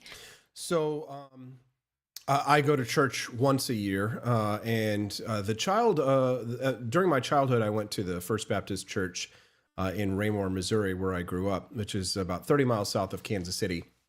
And as I got older, and I departed from the church, this was a Southern Baptist tradition. The traditions of that church have changed, and it's become much more of what you might call a New Age style of church, and not last year, 2024, but 2023, my family and I decided to go to the candlelight service, which had been something of a family tradition we always did on Christmas Eve, to go together, be as a family, and to sing Christmas carols. My brother and I especially, we really love Christmas music. And in 2023, when we went, it was very, it wasn't a traditional Christmas service as the one that we were used to growing up. And I was very sad because I really love the music of the church, the traditional hymnal, especially the Methodist hymnal, because my mother and grandmother, her mother, were Methodists, and so we would sing out of the Methodist hymnal many of the Almighty fortress is our God, and I find that Christian music to be very beautiful, and I love to participate with it. And I used to be in church choir, for example, and also I used to teach Vacation Bible School.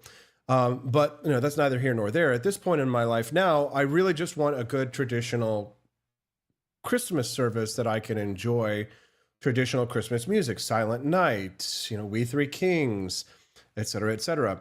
And this year we were treated to something like that when I was invited to my best friend from high school's Methodist church in Raymore, which is St. Paul's United Methodist. And it was a nice service, and we did have a choir there to sing the music that reminded me of my childhood and of what traditional services have become. But in the time since I departed the church and in coming back as an adult in recent years to the candlelight services, I've noted a severe and tremendous change in Protestantism in general, in the attitudes and views of the churches. The churches have become more liberal.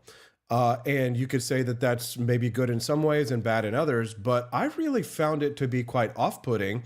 I didn't find anything necessarily about the service itself at St. Paul's United Methodist to be disconcerting or any of the lessons that the pastor shared, but it was a service led by a woman. And that was the very first time that I had ever experienced something like that. And it gave me pause to consider in ponderous, deep thoughts about the consequences of having women leading church services, when in many services that I was raised in, the men were the leader church and women could teach like Vacation Bible School or Sunday school. But it was an interesting experience for me to experience a female pastor for the very first time. And I'll tell you, I don't actually have strong thoughts about the question here nor there. I don't know that I really can necessarily have too strong an opinion of such because I'm not in regular attendance. But I wonder if the decline in attendance and the desire to be more palatable to wider audiences has brought about the liberalization of churches in the United States. So it's no longer an uncommon sight for there to be female pastors and priests. But this is what you get. These are the results of that with the liberalization of churches in the United States. We are upset about the fire as well, but that is not our primary focus. Our primary focus is the reason behind, the fundamental reasons behind the protests in our country right now. There is a deep desire for the fundamental issues at stake brought to light by the murderous death of George Floyd and the countless others that we've witnessed in this long string of violence against Black and brown people, that needs to be addressed in a systemic, fundamental way in the from every police department in the country and the vigilante civilian actions that are taken. The gospel of Jesus and the teachings of the scripture. This is that same pastor, and here she is in 2020. Why did you want to come out here and send their message? It is a message of a call for justice, for swift justice for George Floyd, for systemic justice for all brown and Black people who have been under the knee of this country in ways that we have witnessed time and again. This is wrong.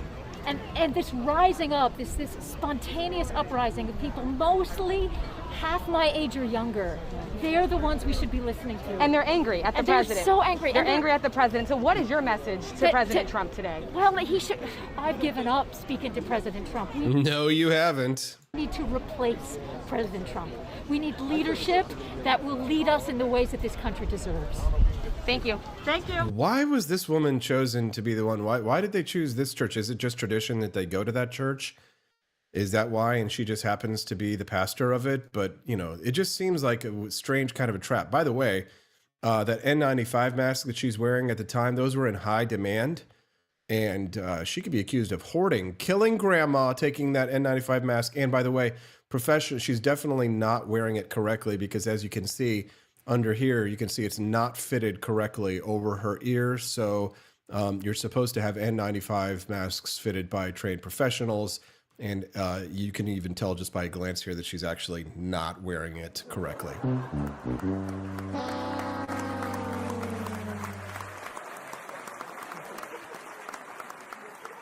So that's that, and I wonder what you think about that. We're going to try something a little bit odd, okay? Now, I don't know if this is going to work. It might not work.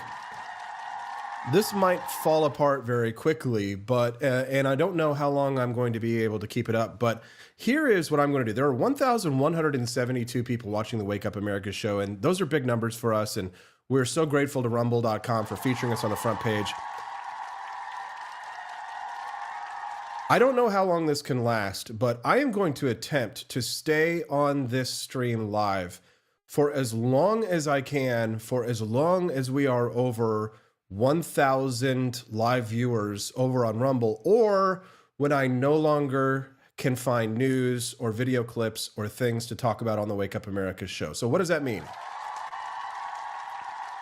Well, it could mean that in 5 minutes, we dip under 1,000 views over on Rumble, and then I will be free from my obligations to stay live, and everything will just end the show. So here's what we're going to do. I have more content for you. We're going to talk about things. We're going to do a little bit of what we are calling in the chat a marathon, at least.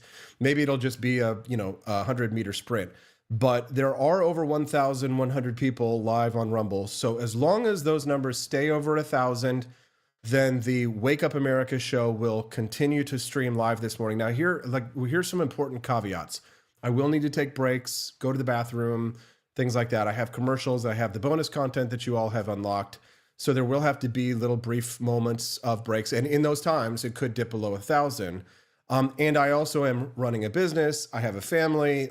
Lunchtime will be here in like 3 hours. I have an employee who's going to walk in the door. So things are going to be kind of fluid and a little bit strange. If for some reason I'm lucky enough for the show to stay over $1,000, you're going to get to see the back door of how the For Liberty Network operates at forlibertynetwork.com, because there's 3 shows that we produce.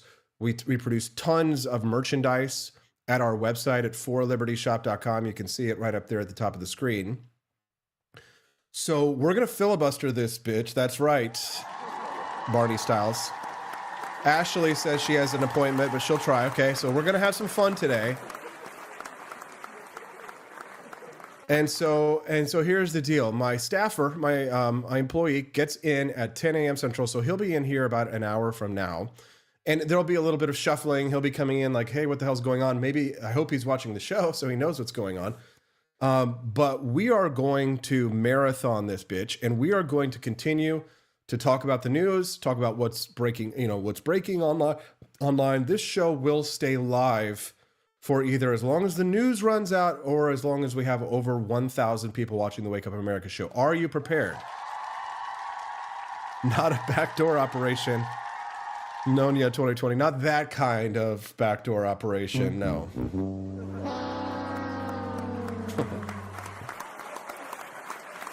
Josie Pup 923 says, sounds good to me here in Australia. Well, good morning, pineapples. Good morning, pineapple.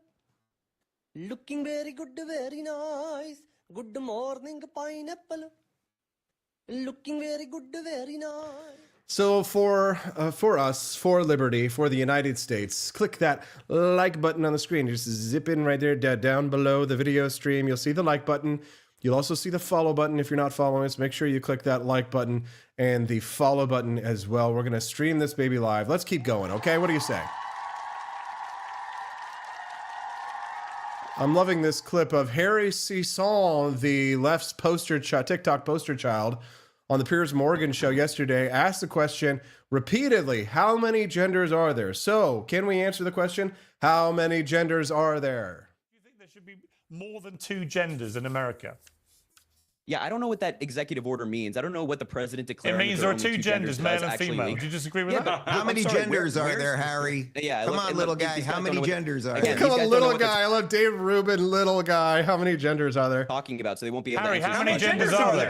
How many genders are there, Harry? How many genders are there? What's the legal? I'm gonna use Joe Biden's answers. At least 2. At least 2. That satisfies. Well, how many more other than male, female? That's a TikTok answer. There's at least 2. Yeah, that's a TikTok answer. I love it. Okay. Oh, 1,000. We dipped below 1,100. If we do drop below 1,000 over on Rumble this morning, guys, that frees me to go and eat some breakfast and hang out with my wife and give her a little kissy wissy. There's at least 2. Well, no, hang on. There's male and female. Kid is like human brain Donald rot. Trump says there's male and female. You hear his comments there? It's my boy Dave Rubin is saying this is like human brain rot. Okay, Dave. How many more are there after male and female, Harry?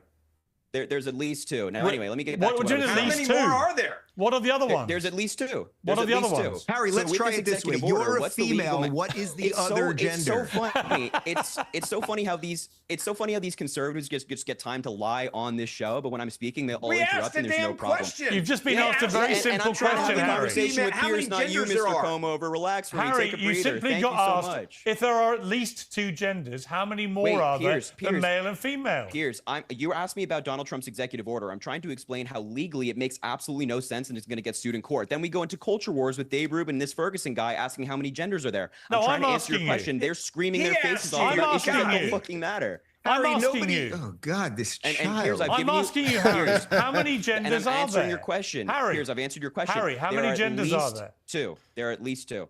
2 or at least 2? Are there 100? Hang on, Ben. Hang on, Ben. I've got More this. or less than 100. Can I answer the question? Yes, Cornell. Can I answer? I love it. Can it, please, somebody let Cornell West talk. The question for Brother Harry, because Brother Harry trying to hold on. Help him out, Cornell. That according to Shakespeare, all of us are androgynous. There are men and there are women. There are different sides of human beings, all made in the image of a God that has a dignity and a sanctity. And if you're going to try to start demonizing... Even Harry Sison's like, whoa. Oh my God. Oh, this doesn't represent what I think. Says so crazy. Cornel West so insane that even Harry Sisson has to back off. You got this Republican apparatchik style guy here in the middle doing the "Make America Great Again" signaling, and you got Dave Rubin over here, my buddy, making us all laugh with the jabs. Precious trans folk, then I'm going to be fighting. But it's not. But okay, Cornel, I agree with them. I agree with them. I agree. Don't demonize This is all trans the left folks, but there has is left. You'll love to see it. You love to see it. Good morning, pineapples. Welcome to the Wake Up America show. We're on a live marathon. The show usually ends at 9 a.m. Central Time. So here's the deal. I'm going to stay live for as long as I can. As long as we have over 1,000 people, I see us at 1,035. So if we drip and 1,020 and dropping. So if we go below 1,000 people on the live stream this morning, then I will be free to end the stream. But as long as we have over 1,000 at this point, I will continue to stream the Wake Up America show live. It's uncharted territory. I have no idea what's going to happen. We may just get a surge. Ooh, 1,014, 1,000. It's dropping. 1,013 people live. So I will keep the Wake Up America show. I will keep the Wake Up America show live for as long as we have over 1,000. Ooh, 1,006. Oh, there it goes. Oh, it's not going to happen. Here's a Tesla engineer breaking down Elon Musk's strange salute. Hey guys, Tesla Engineer here. I'm going to be breaking down this video from the inauguration. I'm not sure what the hubbub is all about. I'm a scientist, and what really matters here is the angle. Now, the danger zone here is about 135 degrees. We can see that right here. Okay, now, in Euclidean terms, this is what we call the Nazi index, right? If you have an angle, any angle that goes beyond 135 degrees, then boom, you are a Nazi. But here, we have not reached that index yet. We're not in that space yet. However, anything above 135 should be considered in support of the Third Reich. I'm talking about things like futons, reclining beach chairs, the time 250 on a clock. All of those are Nazi propaganda. Elon, however, does not reach that far. Now, not only that, but look at the inverted parabola of the mouth here, right? With someone with genocidal beliefs, we would expect at least 10 degrees of additional concavity in the frown. We don't have that. Instead, anybody who's studied 101 geometry knows this. Instead, we obviously have an upside-down smile, right? An upside-down smile. So clearly, I don't really know what the hubbub is about. Also, this is just a one-off thing, as you can see from this video. God damn it. Hey guys, Tesla. Oh, yes. Good morning. Welcome to the Wake Up America show. I'm your host, Austin Peterson. We're glad and thankful to have you here. Again, if today is your first time watching the Wake Up America show, we'd love to have you be a regular guest on the show. So please do click the follow button as well. We'd be glad to have you join us Mondays through Fridays, 7 to 9 a.m. Central Time. I see we're still over 1,000 people. I don't know if it dipped below or not, but as long as it doesn't dip below, then I will continue to stream live. If it does, then I'm free to end the stream at any time. But I've got more news, so let's talk about the immigration question. Based on your initial schedule, that today roundups of criminal illegal aliens in the process of deporting them would begin. That seems to have been put on hold for a little while. When can we expect that to happen? Where will it begin? No, it started. It started. ICE teams are out there as of today. We gave them the direction to prioritize public safety threats that we're looking for. So we've been working up the target list. There was some discussion about Chicago because the Pacific operational plan was released. So we had to look at and reevaluate, does this raise officer safety concerns? And it does. But we've addressed that, and teams are out there effective today. Based on your initial... There you go. The ICE teams are out today. Yes. What's it all about? Tom Homan says it's about securing the nation. Look, we need to secure the border. We need to stop the bleeding, right? We can keep bailing the water out of the boat, but we got to plug those holes. So right now, it's all about securing this nation, securing the border, and we'll address that in the coming days. But right now, we're going to shut that border down and get a hold of this problem. There you go. Wow, look at all the new names and faces I'm seeing in the chat. Mama for Joy. She said that was her favorite thing, the Elon clip, I guess. Favorite thing she's seen this morning. And Moonlight Rider says, thanks for the great start to my day. You are so welcome. I'm glad we're making new friends today.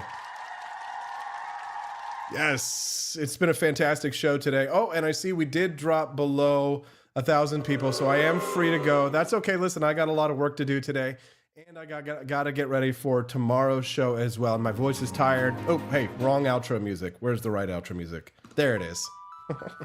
We call that the sad outro music, but don't be sad. Guys, 5 days a week, you guys get to hang out. I hope we get to see Moonlight Rider again tomorrow, as well as Mama for Joy, Josie Pup 923, Tumbleweed. Look at all these new names and faces in the chat. Sissy Patterson joining us live on the chat. Like, so many new names and faces of people that I've never even seen before. I hope you guys will come back tomorrow. The easiest way to find me again is to click the follow button, okay? Because you might go away tomorrow and be like, well, where's that show that I saw with that guy and I don't know who he is? Well, just click the follow button before you leave, guys, and that way you'll find me again tomorrow. I'm Austin Peterson. They call me AP or AP for Liberty, and that's why I started the For Liberty Network. So you see that little bug in the top right-hand screen? It's not a bug, it's an eagle, but in the industry, we call that a bug. Hold on, camera 2, camera 3, camera 2, camera 3, camera 2. See that little bug, 4LN? That's the, right there, that's the For Liberty Network. And I'm building a podcast network for people who love liberty called the For Liberty Network. So the For Liberty Network has what we call a grift shop, not a gift shop. When the show's over, you have to exit through the gift shop. Not the gift shop. It's the grift shop. Grift shop. So that you can bless me with something. Can you bless me with something? Oh gosh. Money-wise. Please. Can you suck it? Excuse me? Go to forlibertyshop.com, exit through the grift shop, forlibertyshop.com. We sell delicious For Liberty, as well as our own brand of Founding Flavors coffee at forlibertyshop.com. Exit through the grift shop, get an amazing mug to drink your coffee through. We've got one like the Wake Up America show mug here. Let's see if I can hold it up to the GoPro. There you go. Beam me up, Scotty. Exit through the grift shop, guys. Get yourself some coffee or tea. Help support the show. Thank you so much for everybody who joined us today. I love seeing all the numbers. If you missed the conversation about Ross Ulbricht with where I gave a full breakdown, that's at the beginning of the show. You can rewind it and watch it back. Also, I spoke to Judge Napolitano about that this morning and got his legal opinion on it. So make sure that if you missed those, that you go back and watch that. But we'll be right back again here tomorrow morning. Thirsty Thursdays, guys. Thirsty Thursday. You don't want to miss Thirsty Thursday. The lovely ladies of Liberty join us on Thursdays, and we'll see you right back again here tomorrow. Hope you're thirsty on the Wake Up America show on the For Liberty Network. Bye, guys.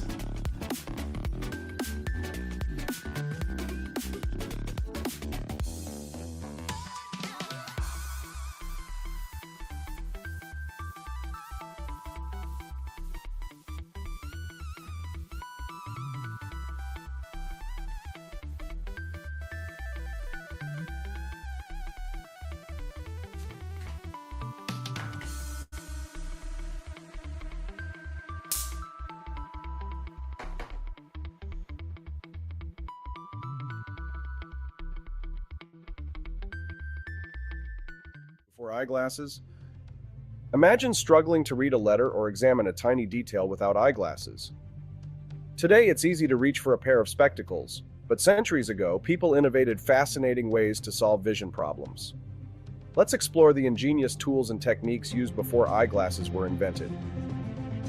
Life without clear vision wasn't easy. Small print, intricate designs, and even survival tasks like hunting or crafting were affected. Those with poor eyesight had to adapt or face obstacles in daily life, but innovation flourished even then, laying the groundwork for optical advancements. Around 3000 BCE, plano-convex lenses made from polished rock crystals emerged. These tools, though rudimentary, allowed early civilizations to magnify small objects. These lenses were likely used by artisans for engraving or intricate craftsmanship, showcasing humanity's problem-solving spirit. In ancient Rome, Emperor Nero watched gladiatorial games through a flat emerald lens. It reduced glare, offering the world's first example of tinted optics.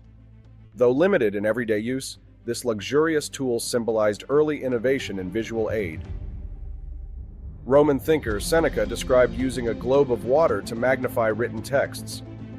This simple yet effective method helped many struggling with aging eyesight to read familiar words clearly. Water globes highlighted the potential of optics long before proper lenses were common. Centuries before eyeglasses, the Chinese crafted convex lenses from polished crystals. These precursors to magnifying glasses provided sharper vision for specific tasks. Their detailed interplay of craftsmanship and utility remains remarkable, as challenges found innovative local solutions worldwide. In the 9th century, Abbas ibn Firnas, a polymath of the Islamic Golden Age, developed reading stones. These were polished spherical glass shapes placed over text to enlarge it. Affordable and user-friendly, they became essential tools for reading, especially for the elderly. During the medieval period, reading stones became a common aid, especially among educators and the clergy. These tools blurred social barriers, making optical aids accessible to many. Their durability and simplicity set the stage for wider adoption of vision tools. Despite their ingenuity, early tools couldn't correct nearsightedness or farsightedness. Magnification was their primary function, and they were often fragile and cumbersome. This only amplified the demand for a more robust and universal solution, a path leading to eyeglasses. Innovations in vision aids weren't confined to one region. Explorers, traders, and scholars exchanged technologies along major routes like the Silk Road. This cultural crossroads bridged Eastern and Western practices, accelerating progress in optical advancements that would culminate in modern lenses. By the late 13th century, eyeglasses were invented in Italy. Craftsmen combined reading stone designs with improved glass-making skills to create spectacles. Fixed frames were introduced later, revolutionizing vision correction forever, a leap inspired by centuries of experimentation. Pre-eyeglass innovations showcase humanity's capacity to adapt. Whether through lenses, water globes, or emeralds, people have always found ways to overcome nature's challenges. These imaginative tools remind us that every modern convenience has humble and creative beginnings. Our understanding of early optical tools inspires us to appreciate modern solutions. Dive into history, celebrate ingenuity, and honor the innovators who shaped our world. Share this story, learn more about history's hidden gems, and see the world with fresh perspective, literally and figuratively.